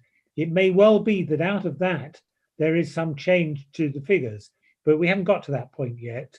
And so we have certainly agreed with Dorothy that in terms of the current position, we are working on the existing agreement, but we will look at that for the future. Hopefully quite soon, actually, because I think the men's shed will come to fruition quite shortly. We have also agreed that the issue of the men's shed and the costs to do with that are a separate issue from the issue associated with the maintenance of the grounds and the cost involved with the service agreement and any money received from the trust in relation to that. Okay, can I come back on those things? One was the question from the chair that I'm a trustee of Newman Collard. I am, but I don't have a pecuniary interest. I didn't say you had a pecuniary interest. I said you had an interest. That's right. Well, I did declare that at the beginning of the meeting, so I'm not trying to pretend otherwise. I understand what Roger says, but my feeling is that when we do get down to doing the negotiation, the likely thing is that that £1,000 might go entirely or in part, and therefore it'd be wrong to put something in the budget when we knew it was a bit flaky. So we will get that. And as I say, Newman Collard have agreed a lot of things on a very friendly basis, and the Newman Collard Trust is not trying to fall out with the council or anything like that. I think we have a good relationship at the moment, and long may that happen. But I'm just saying that I think from a budget point of view, it's an unrealistic figure to have that income, because there's a good chance that income won't happen. I just like to come in and say I agree with Roger, and I think that we should keep it in the budget because it is a charge that is there, that is something that we are obliged to be paid, and I think it's worth having the conversation in the round that Roger has suggested about fees, charges, and contributions.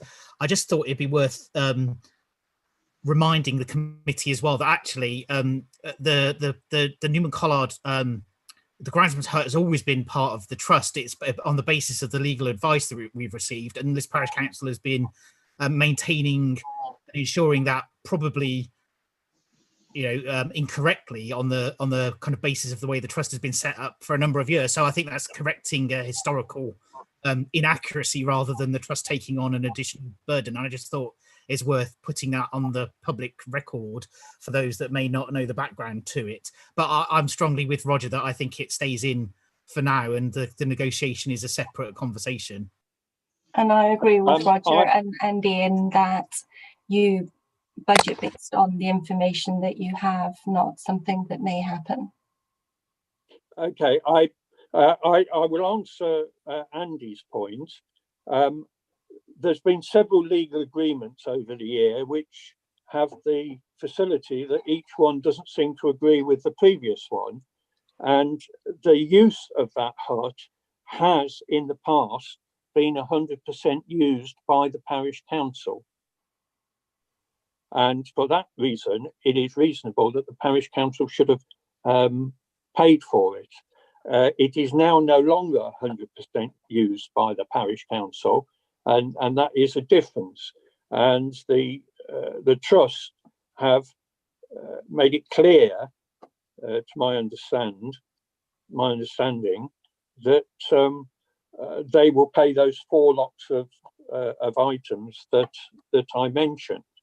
And I think we're hopefully, when we negotiate, we will have something. But I know the trust have been asking that £1,000 will go as such. But it's not what's likely to happen. When you're doing a budget, I think you have to look at what is likely to happen. And I feel it's likely to happen that £1,000 will go. And therefore, we shouldn't put that as income to the parish council when we're trying to work out expenditure for the year. I really don't think we should be pursuing this conversation because we're prejudging and prejudicing the outcome of a negotiation that is yet to take place between the Newman Collard Playing Fields Trust and LPC. So by even talking about it, we are prejudicing a future discussion on the SLA. So I think we need to park the issue, as others have suggested, and budget on current information. Thank you, Sarah. I agree. Shall we move on from this now, please?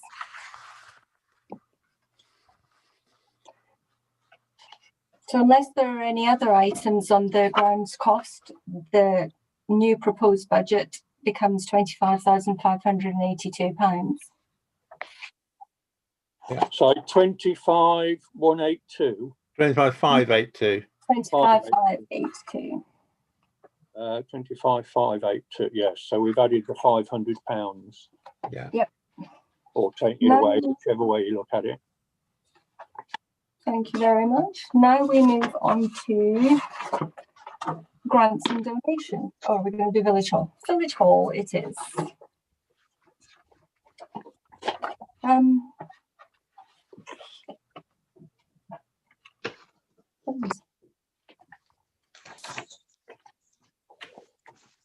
Coming back.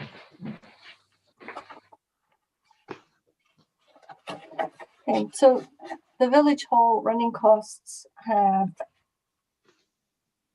decreased from a budget last year, 29,288, to a proposed budget of this coming year, 22,694. The biggest changes are a decrease to the caretaker salary, which is, I'm assuming, because our hours have changed. Yes.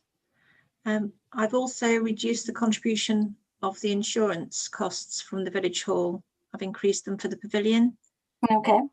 Basically to reflect the large contribution by the pavilion. So it's just balancing out. 2,750 was a big chunk previously.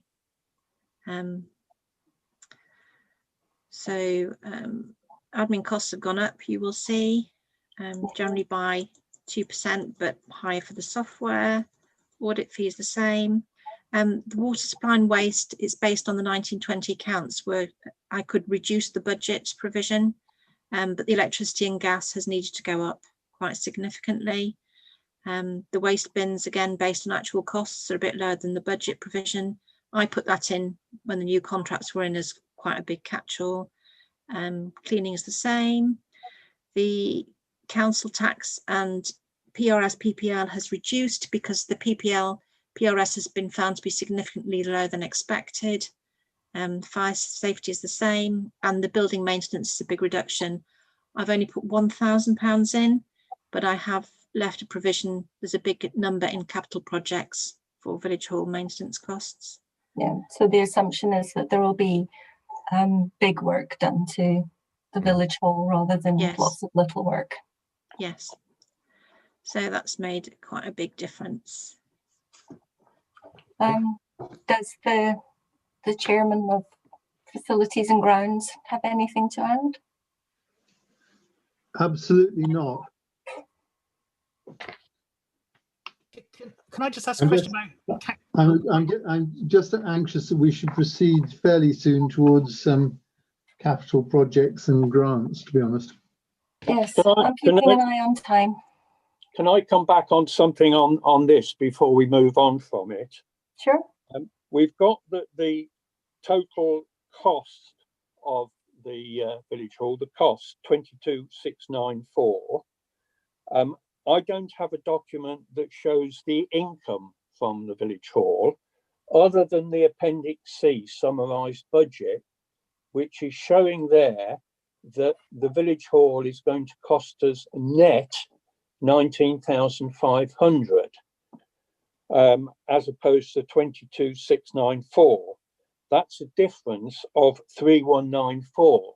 Now, you may remember earlier on, we were talking about actually assuming an income of 5,000 for the Village Hall for next year. That was one of the first things we looked at, notes on the agenda. And so there it's saying 5,000 for income, but that doesn't balance up with those two other figures where it's showing an income effectively of 3,194. I've also reduced the subvention payment significantly. So for 2021, the subvention payment was 23,352. Yes. Whereas this 21-22, it's 19,500. Yes. That's fair enough. So it's 19,500. That's what it's going to cost the council. Yeah. The figure of costs on the sheet here is 22,694. Yeah. And that means there must be an income to balance it of 3,194. But on the document notes on the agenda, it says the proposed 2021-22 budget includes a more conservative rental budget with an with an overall reduction of £5,000 in the rental income, and then budgeted income is 4,000 for the village hall and 5,000 for the pavilion. Yeah. Now 4,000 is not 3,194. Yeah, Well, but I've got a see, slight. Go on, sorry. go. I may be misunderstanding this, but You are a little bit. So the £4,000 worth of income on the village hall means that there's a small surplus on the village hall of £806. If you take £806 away from 4,000, then you get the 3,900 odd that you were talking about. It's just maths. yes. But where's that £806? Where's that come into the equation? £806 is the amount left in the village hall when you take into consideration the income and the cost. Oh, So if you have £4,000 worth of income, £22,694 worth of cost, and then you add in £19,500 that's funded by the precept, you get to a net positive of £806. So instead of balancing it to naught, it's balanced to a roundish figure. So what we're saying is that the village hall will be £806 better off at the end of next year.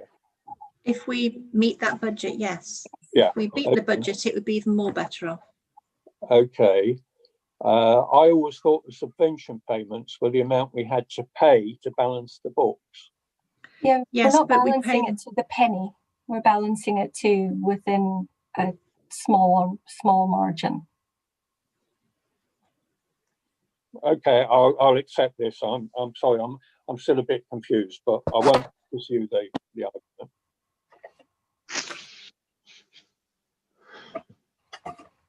Okay, so £22,694 worth of village hall costs. Yeah.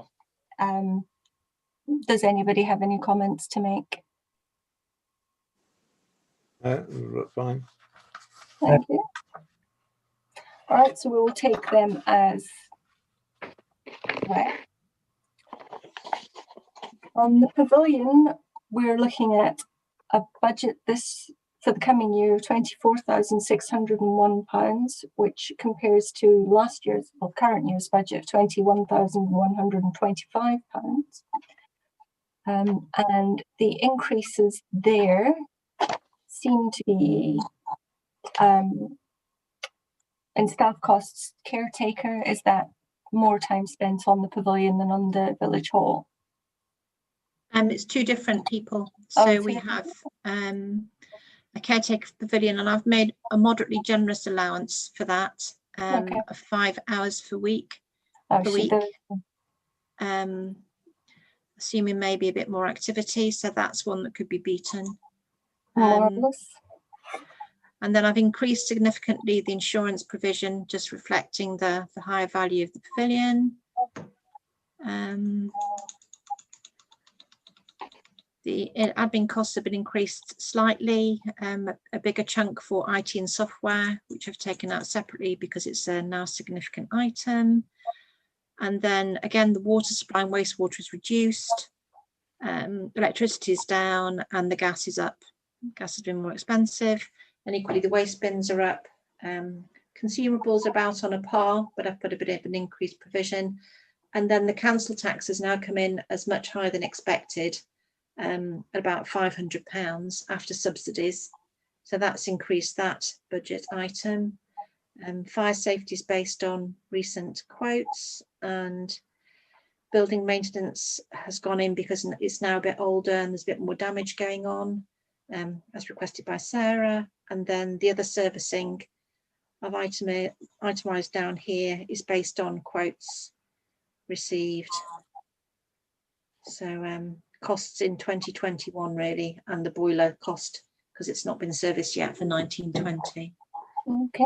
Do you have anything to add there, Nick? As your I'm very glad that facilities Liz chair. did that explanation. Because I wouldn't have known to do it. I feel confident that Liz has got it all taped. Told you it was a thing of beauty. Yes, there we go. I'll paint it next year. Right, okay, Westliss. Any comments from anybody else? No, that's fine. Okay, so £24,601 for the pavilion. Westliss. So this is where it starts to become a little bit arbitrary. There are no office administration costs because Westliss is part of the same charity as the pavilion. So the pavilion records all the costs for parish council officer work towards that charity.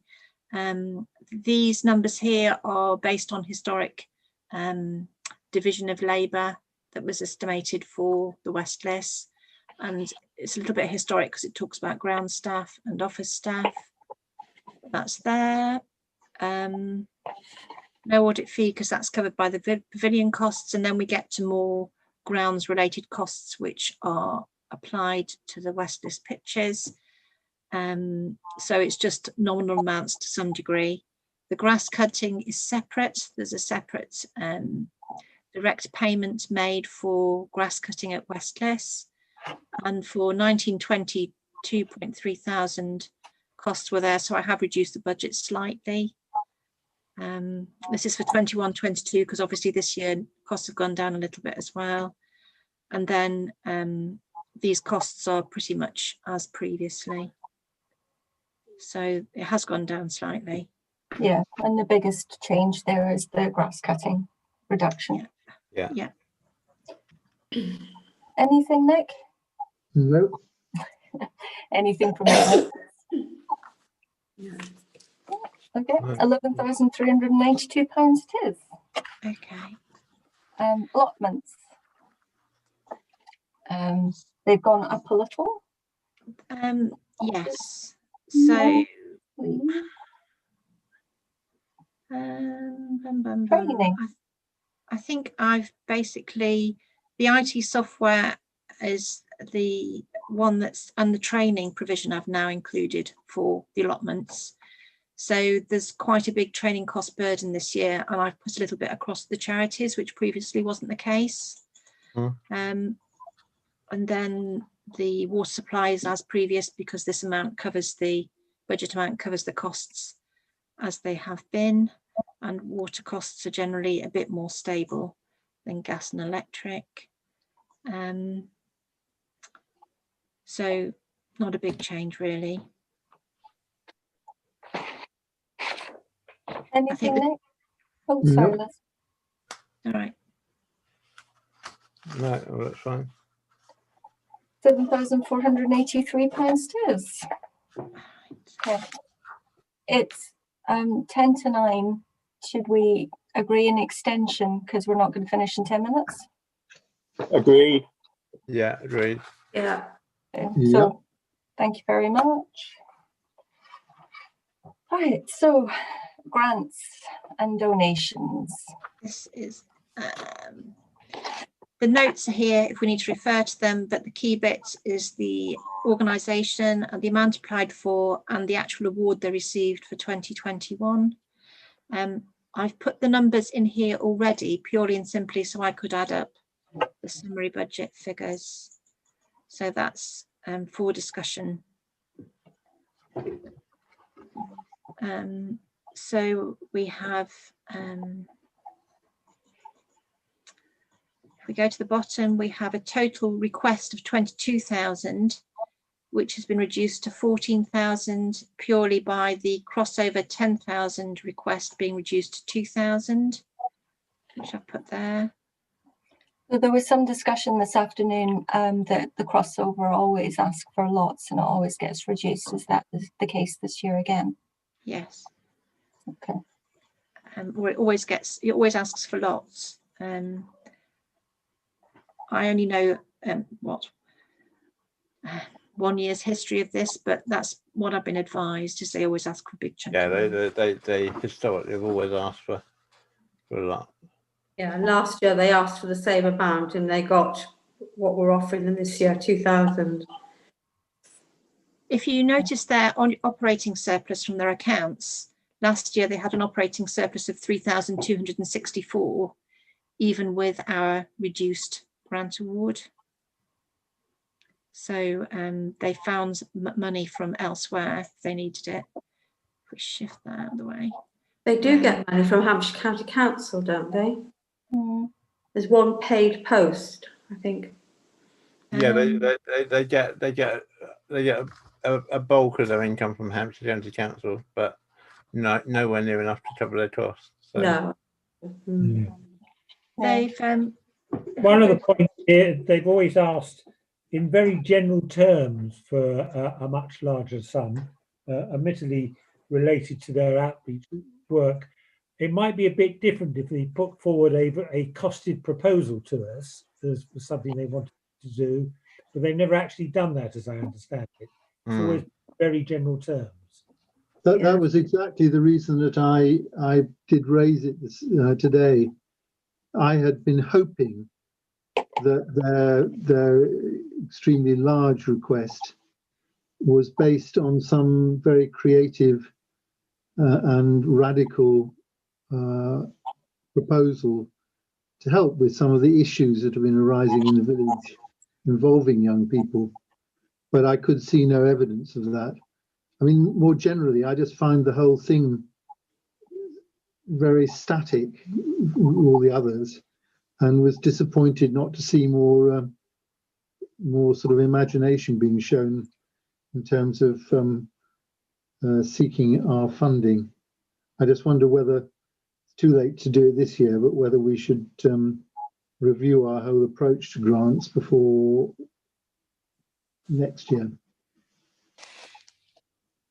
Nick, I have quite a lot of sympathy with that position, and have argued for a good couple of years that I think that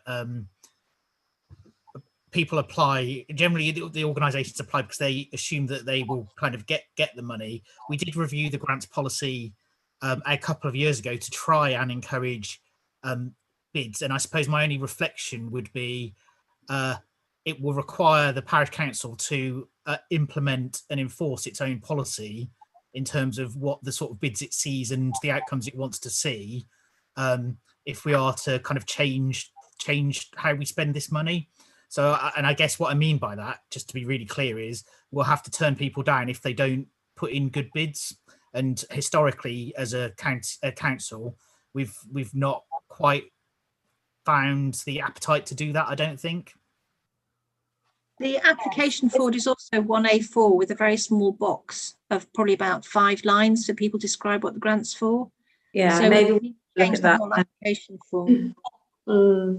Can I just say as well, on behalf of the Streatham and Hawkley Friendship Fund, the no application is entirely my fault that I forgot to put it in. The only thing I would say was I was going to say which we weren't going to need a grant this year, but I would cover that off. I'll make a declaration here, by the way, that I am a trustee of the Streatham and Hawkley Friendship Fund. However, we now will have an additional cost because now we're going to have to meet in the village hall rather than in the office.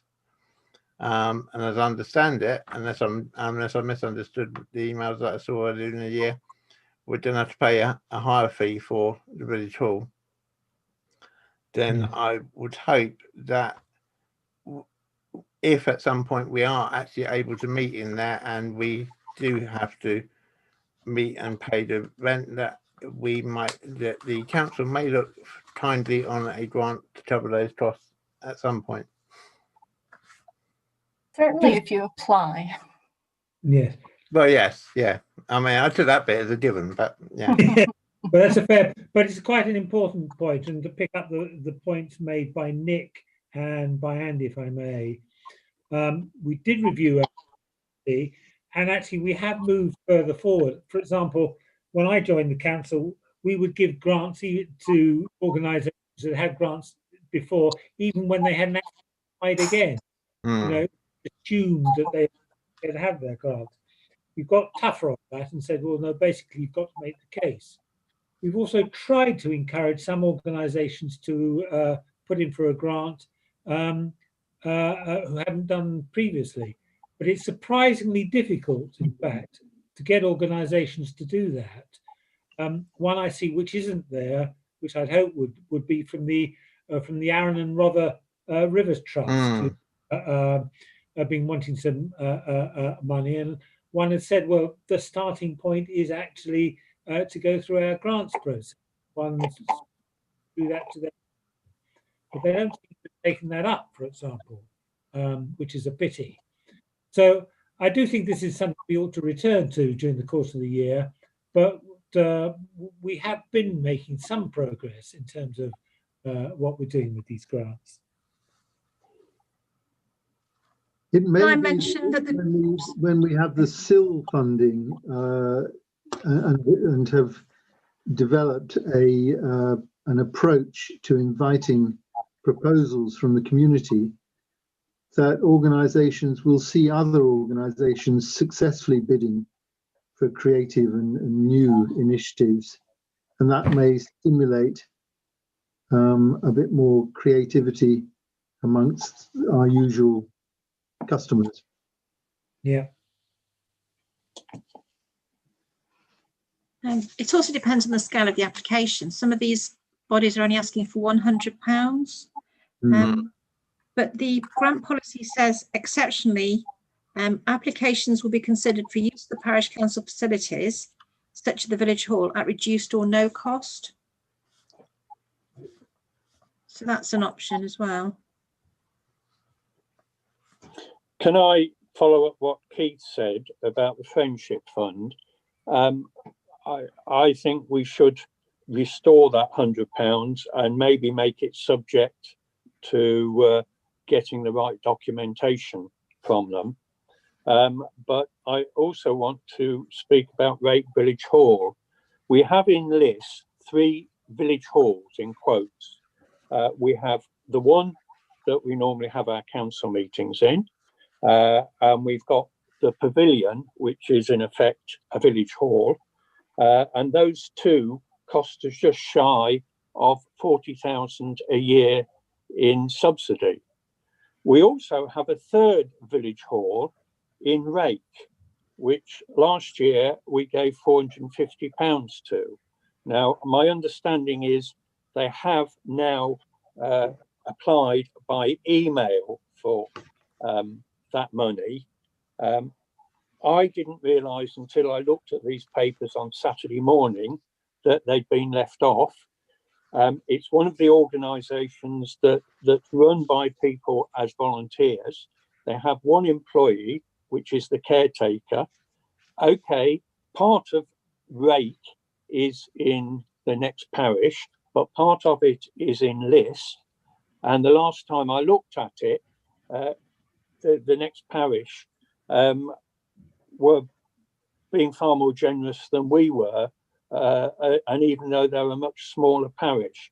So I think that we should make it clear that we are supporting Rake Village Hall. And after all, the reason for giving a lot of these things is a pat on the back to say you're doing a good job. So I would like also to restore the £450 for Rake Village Hall. I understand that we approached all these organisations, but I haven't yet been able to find anybody in the organisation of Rake Village Hall who remembers seeing something from the parish. So I don't know how it went or whether it went. I just haven't been able to talk to them enough since then. But I went to Rake Village Hall at btinternet.com. So if that is an active email. Okay, well, that's fair enough. I'll tell them that when I talk to them. But the real problem is, and it happens every year, we have one or two very worthy causes that they didn't bother to apply for a grant. And I think we've got to accept we have paid staff to look after these things. Some of these organisations don't have that. They are volunteers. And in particular in Rake Village Hall, both the chair and I think the secretary and the treasurer have all changed hands in the last year. So it was, I think, as one person said, that it was just one step too much to remember to do this on time. So Liz, have you received a application from the Rake Village Hall? I got an email this morning. I emailed back and asked for an application, and I have had an application and the accounts in. So the application was for 465. They've got an operating surplus last year of 2,389, and they've got cash reserves of 29,860, but that's their total reserves. And most of that surplus last year was for the playground project. So they had about 500 surplus on operating. Their operating costs are typically about 12,000. About half of that is the caretaker's cost. And this year they did get the £10,000, but that will just about meet their operating costs. Okay, in that case, can I propose that we put the £465 in as something for us to consider this year, but next year, if the application isn't submitted on time, it is not considered. Chair, can I intervene for a moment to just say that this would be against the grants policy, which says that applications for funding which are received after the date requested will not be considered unless they're for an urgent purpose which has arisen during the year. If we're going to make an exception for Rake Village Hall, I think we've already accepted we might make an exception for the Friendship Fund, but I note that Home Start Butser had 300 in the current year and has put in no application. Are we going to allow them to put in a rate application? Very good point. I now agree with you. I would also echo Nick's point, because we have there's a deadline for a reason, and unfortunately I think that both Rake Village Hall and also Home Start Butser should apply for the in-year process, or in Home Start Butser's count for the discretion to waive fee or reduce fees for meeting in the Village Hall, as mentioned of the policy. I personally find it very difficult to waive the requirement for submitting applications on the deadline, because otherwise, any organisation could come and say, I intended to but didn't get around to it, I'm really sorry, please consider this bid, and I don't know how we would refuse them. Also, I disagree that the onus is on the council to go and ask people if they want to continue to receive funding from us. We are essentially spending public money here.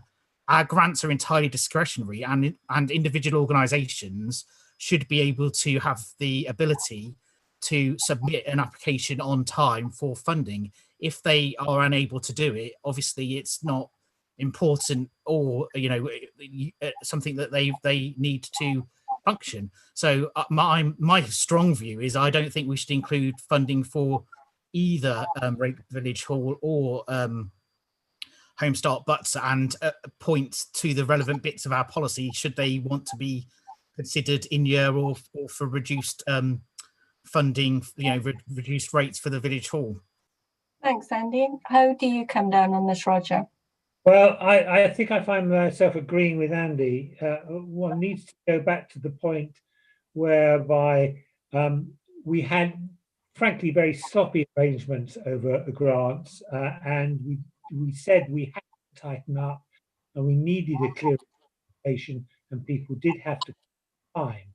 And so, rather sadly, I feel that we actually not set at this late stage Rake Village Hall, even though I do think it's worthy cause. And I'd also add, I have to say, I disagree with Howard. I don't think it's any excuse that they don't have any paid staff. Most of the organisations who've applied for grants actually have a volunteer who's actually responding to the grant, and something like the village hall, which actually has a relatively large compared to some of the other organisations, really ought to be capable of looking to apply each year.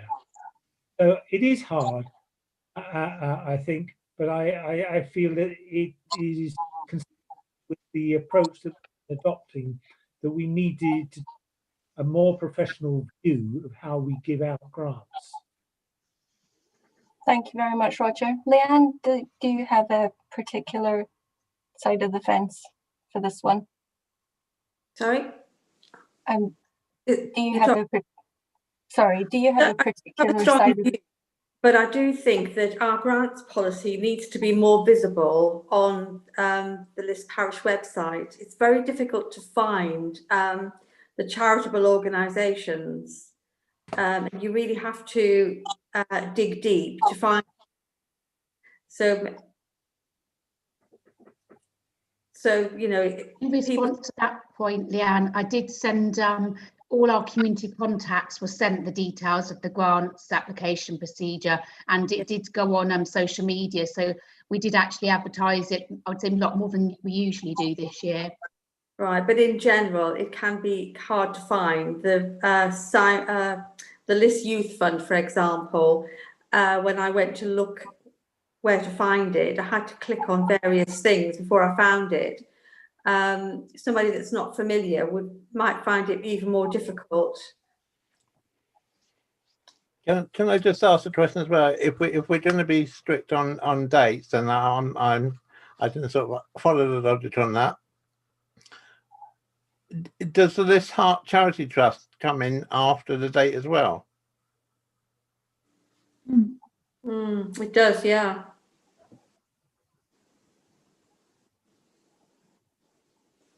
Yeah, 15th of October, which is past the date, isn't it?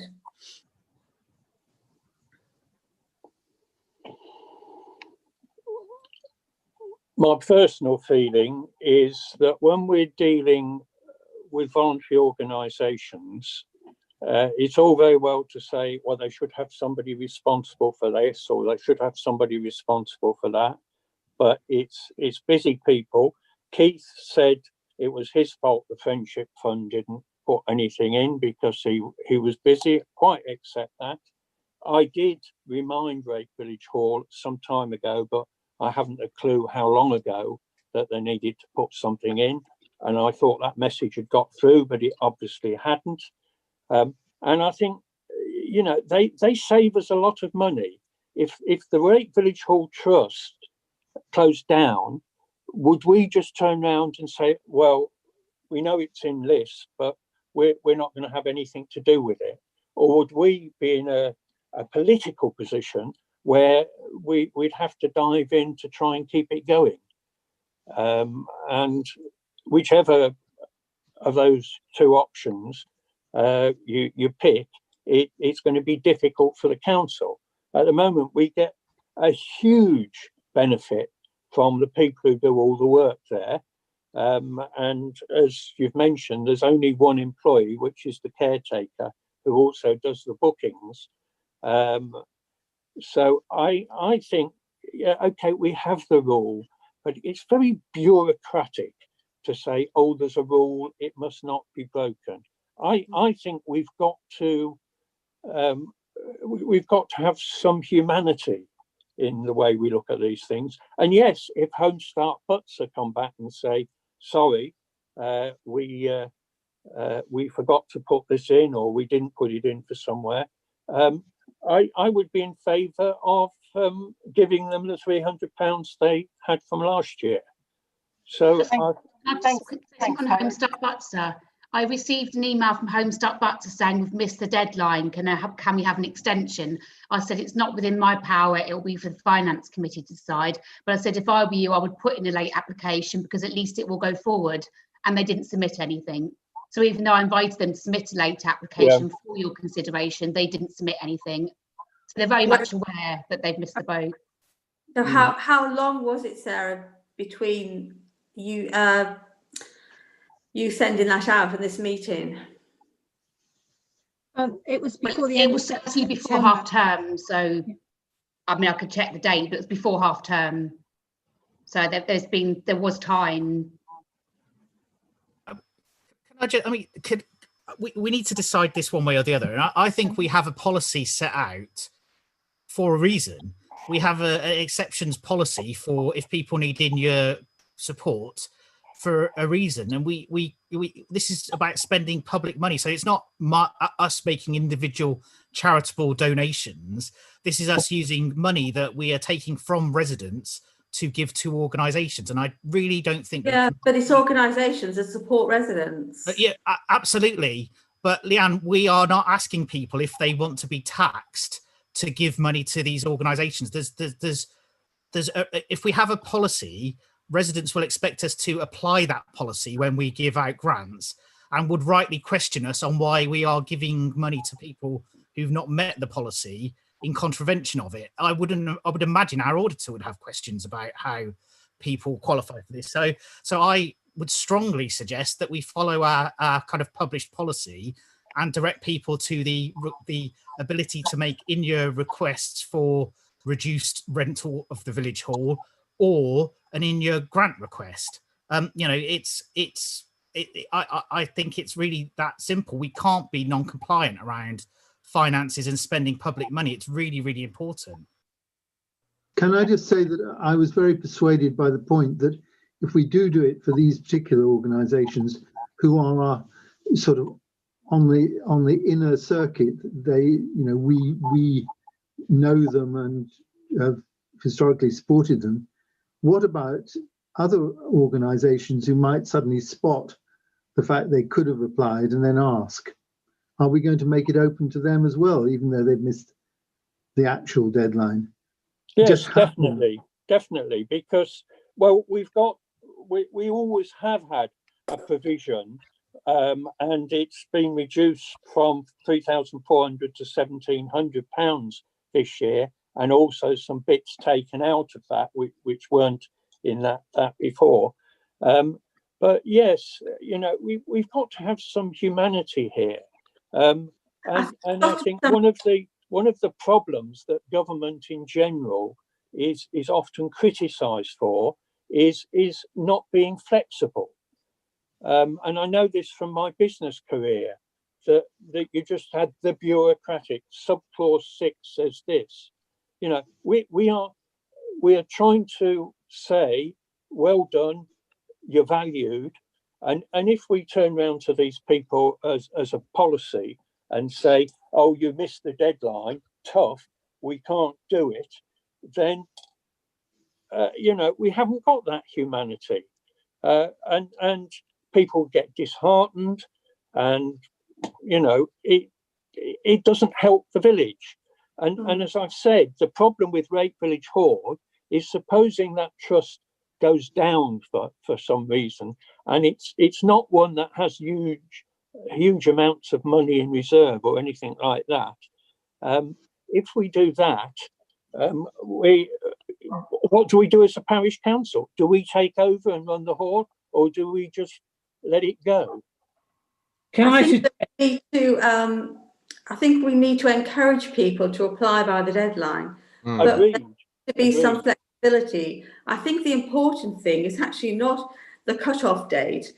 It's actually about how much we're giving and what we're giving it for. And I think that's what people in the parish, the taxpayers, will want to know. Not whether we pay them on time or whether we allow them to the deadline to go. It will be actually what the money was for. The problem with that, the problem with all of this is the fairness angle. Because we have a deadline, it allows us to take all of the applications and decide whether they're going to be given a share of a particular pot.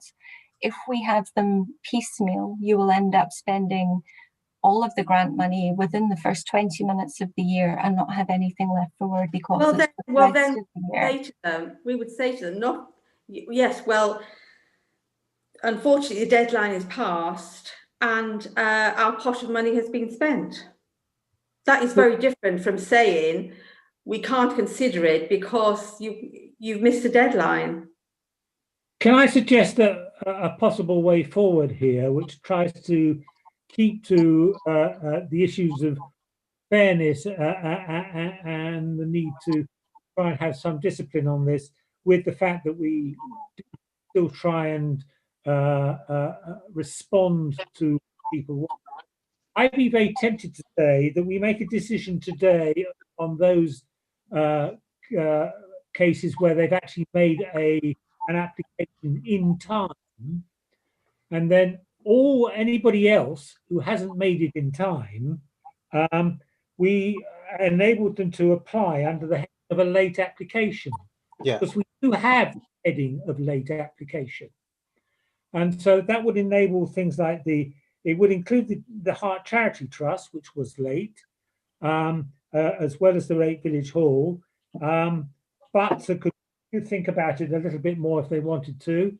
But it would be a way of ensuring that we keep to our rules, but there would be another opportunity for these organisations to have their case considered. Agreed. Yeah, I agree with that. I can't agree with that. I'm sorry. I'm sorry as well, Howard. We have talked about this for a very long time, and unless you've got a new point to make, we really do need to move on. Well, Can we take a vote on it? I'm saying that I would be very happy on all of these. I'd like to suggest we have a vote on this once Howard's made his point to get a clear view one way or the other. Yeah, I thought Roger's suggestion was a very good one, and I thought we should take a vote on that proposal. Agreed. Right. Well, and in that case, if if we do end up giving these amounts of money, then when we come to next year's budget, it should be showing that. And I think we should increase that 1,700 because we're already giving something away. And the point being that it was said by, I've forgotten who said it now, that, sorry, I'm losing my thread here. It was said the money would all go in 5 minutes or a couple of days. That's just not true. You know, I've been on this council over 20 years, and in the past, we've had this system of actually being a bit generous with the rules. And it's thank never you, Howard. caused I'm going a to stop problem. you there because you're not actually making a new point, but thank you very much for your... I am making a new point. I'm making a new point that whoever it was said it. It was me. As you, that all the money would go very quickly is not true. Thank you. Never happened. Thank you, and I accept your opinion. Now, shall we put the motion to vote? So there's a motion on the table that we accept the policy as it stands and consider the grants that have been That's not the motion. That's not the motion. The motion on the table is that we should give them the money. Howard, would you do me a favour, please, and not interrupt the chair? There is a motion on the table that we accept the grant. There's a motion on the table that we will consider the grants that have been applied within the current guidelines, and anything that has not been applied for in the current guidelines be moved into the other donations fund, and those people be encouraged to apply for them. Is that the motion that has been moved by Roger earlier on? I'll move that. Thank you, Roger. Anyone seconding? Yeah, I'll second it. Thank you, Nick. All those in favour? Yeah. Opposed? Thank you very much. So that motion is carried. And Liz, do we have to consider each of these applications individually, or can we do them in total? I think you can do them in total. So we've clearly got what dates they were in. So at the moment we're losing Liz Heart Charity Trust. So we remove the £1,000 off the Liz Charity Trust and move it into other donations. Yeah. Yes. Okay. So that becomes 0. And at the moment, the other donations are 1,000. No, the other No, donations. I'm being stupid. No, Yes, no, it's all right. sorry, Has the other happened. donations become 2,700. Correct. Oh, I see what you mean. You're increasing other donations, Yeah. not just using that part of the budget. Okay. Yeah. Yeah. So Yeah. other donations becomes wrong year. I'm doing well. Oh, no, I'm not. Undo. Can I move that out of the way, then I can see what I'm doing? Okay. Slower, not so sure. Amount applied for. Right. Yeah. Um, And that and then And then column H. yeah, that one becomes 2,700. Because you've effectively deleted the list Heart Charity Trust from the list. Yeah. yes. Yeah. For the moment. Okay. So So can I have somebody who will propose that we accept these as they are, or are there any of the individual ones that anyone would like to have some discussion about? Quick discussion though. The only one that I sort of feel a little nervous on, I guess, is the luncheon club, because historically we've given them that money to cover the rental of the village hall, and obviously they've not met, so they've not had that cost, and obviously it's a bit of an unknown. I mean, let's hope they can meet again from April, and I'm not saying we shouldn't give them the money. I'm just saying I'm just a little concerned about that. Can we give them? Can I just give them mention reduced rent instead? Sorry, Sarah. on the lunch club, they're very aware that their grant is for their rent, so they're still paying a portion of their rent. They're paying 60% of their invoice, which reflects the fact that they received that amount to cover the rent. Okay. We've come to an arrangement. They know that their grant is for the rent, so they are repaying it to us, even if they're not using the hall. So there is an arrangement to cover that in place. Okay, thanks. So in that case, ignore what I've just said then. Before we vote, could I just say that I just noticed the Newman Collard Trust, £500, and I am a trustee of the Newman Collard Trust, but I don't have a pecuniary interest. So I just need to make that clear before we go ahead. Thanks, Leanne. Okay, well, all that being said, then I'm happy to propose these if that helps. Thanks, Keith. Seconder? I'll second that. Leanne beat you to it. Sorry, Roger. Please beat me. All those in favour? Yeah. Yes. Opposed? I can't see everybody actually. Okay. See everyone either. I think everybody's in favour. Good. Okay. So the grants budget for the next financial year remains 15,700. And finally, capital projects.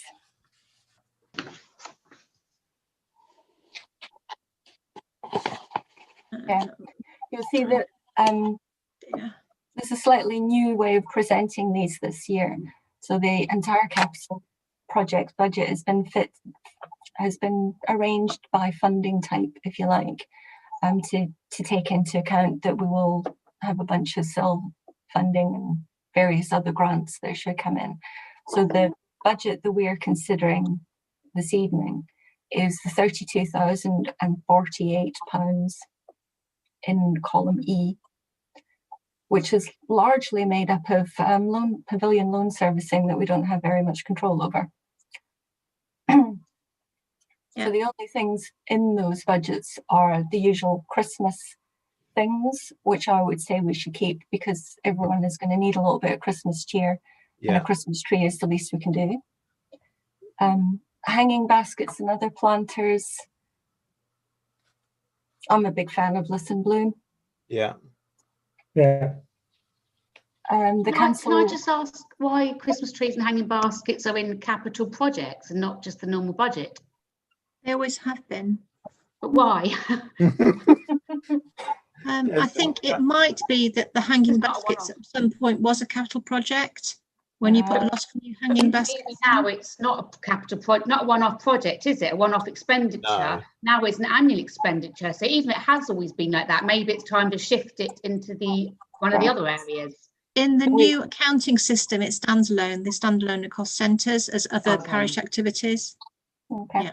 Okay. Should they fall into the purview of the grounds budget?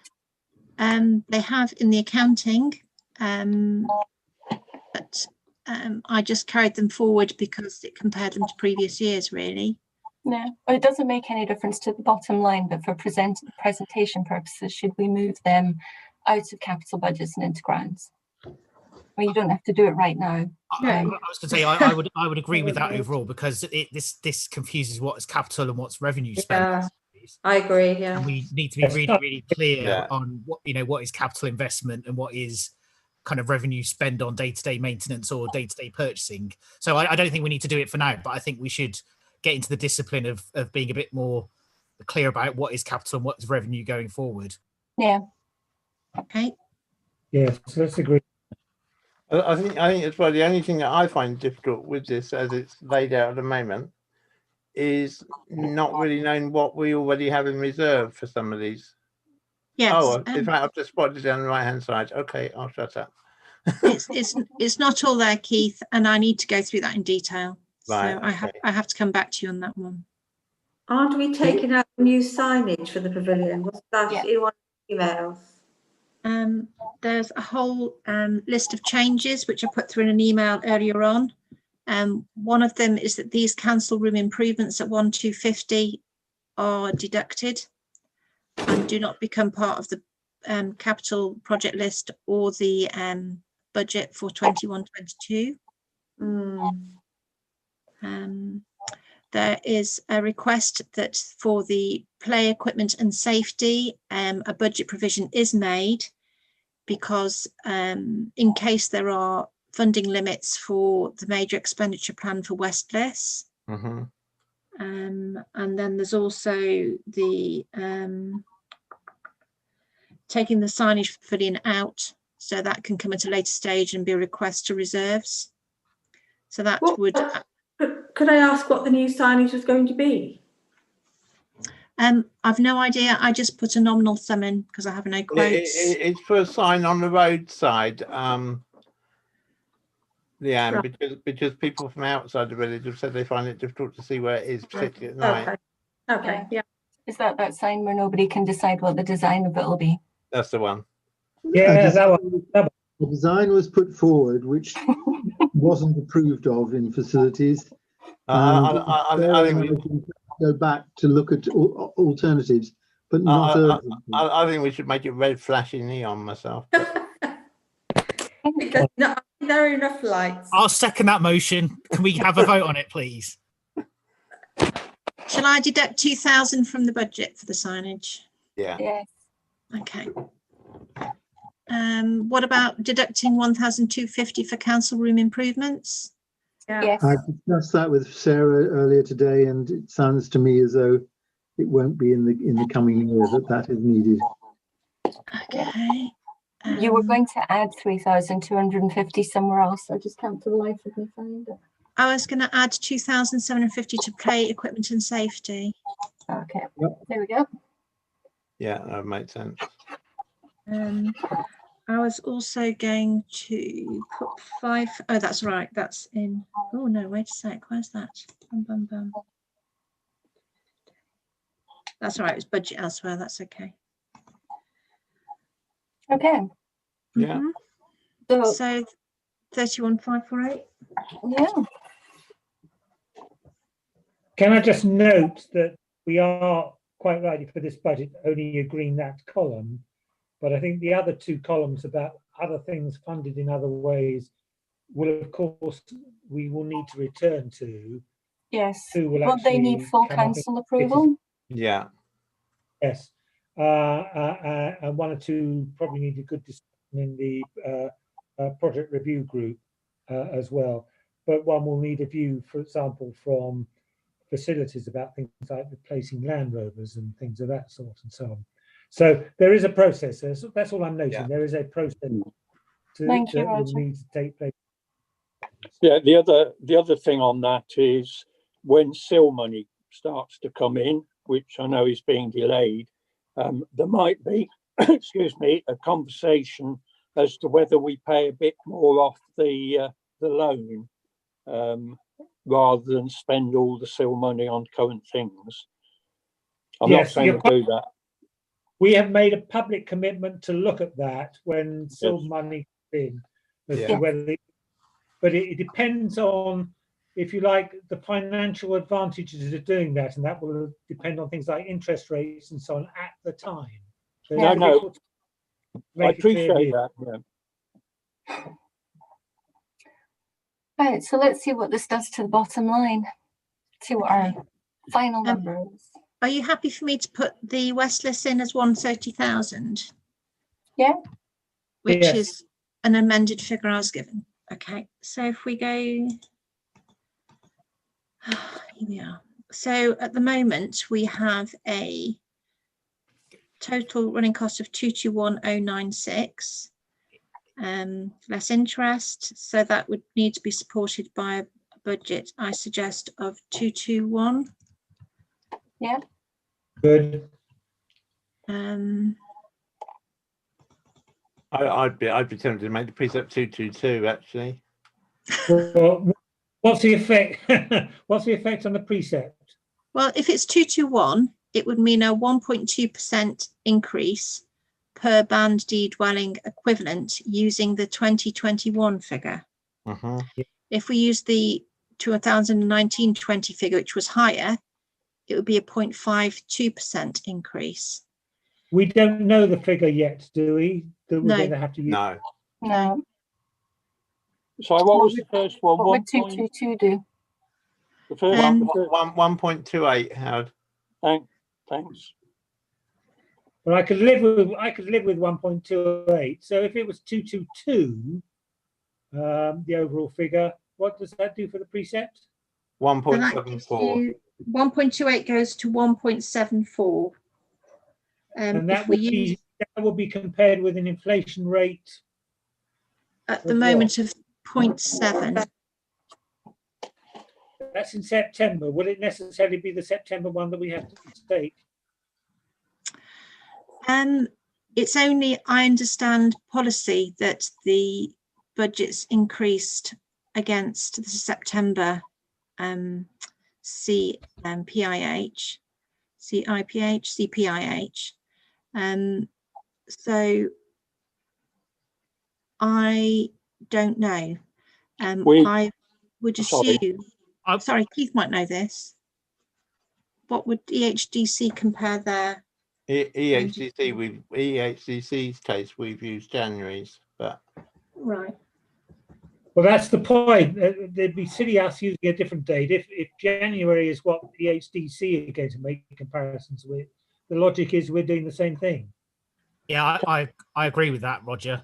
Also, I think Can I just give that's not practical because EHDC like us to get the figures in before the end of the year, and the Yeah, January, I agree with you. yeah, that's true. and the January figure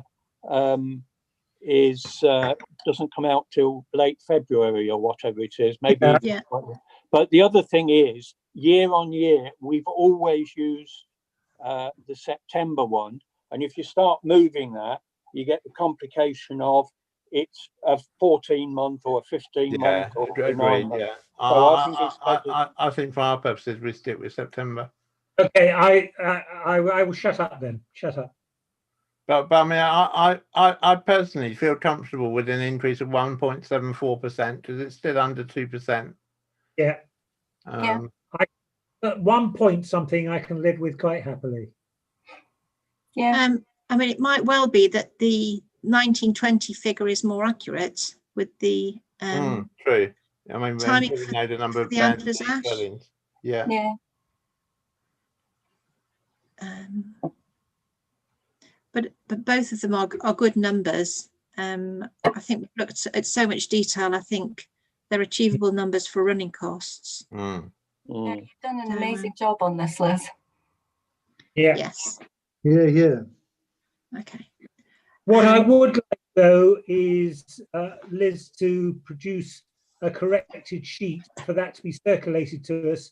So one at least had 24 hours at home just to sort of think it through. Yeah. We also have to speak to the auditor about the 3,000 election provision, which make a big Yes, that's difference. true. Yeah. Right. Yeah. So, I mean, I can do that in the next day or so. So if I do that and then circulate, Yeah, that'd be great. Yeah. No definitive proposal. okay. And so we can just look at that. So I'm assuming that the final agreement on grants isn't made until council meeting.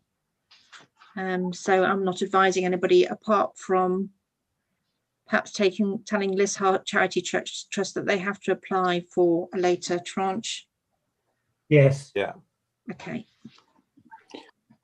Yes, can I say what we have done in the past, which I think is useful, is we put it onto the council meeting and then we adjourn it for a month so that councillors can have a further think if they want.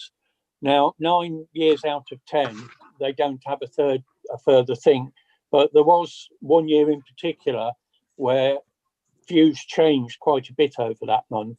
So I think that's a good way of doing it. Yeah. And then we can get it in by the end of the year. If we've got time to do that may be fine. Yeah. Yeah, I'd agree. I think we put the draft to November council and make the decision at December council. And my guess is we'll be well ahead of a lot of parishes this year. So. Yeah. Do we need to agree some more extra time because it's past 9:30? Well, I'm going to have to leave this meeting any second because I've got something to do this evening still. So can we wrap it up in the next 5 minutes? Because all we have is any other business. So we've agreed that for the 2021 budget, Liz will put it all together, recirculate it, and we can have a think about it and reconvene to make a decision. Any other business, anyone? No, not for me. That's what I like to hear. Move on, Chairman. Sorry, can I clarify? Are we reconvening as Finance Committee or looking at it at the next council meeting on the 16th of November? I would say look at it at the next council meeting on the 16th of November, unless somebody has some quite fundamental changes that absolutely need to be made. Yes, you can ask for comment by email, but the action will be at the council meeting. Yeah. Okay, cool. And in that case, Can I propose a vote of thanks to the chair and to the finance officer, because there's a lot of work gone into this. Thank you. I did nothing. It was all Liz. Agreed. Okay, thank you. We support that. It's nice it's done. Date of next meeting to be arranged? It's in 2021, so I haven't got any dates yet for meetings then. Okay. So to be okay. Well, thank you very much for your time, everybody. It's been epic. Okay. Epic.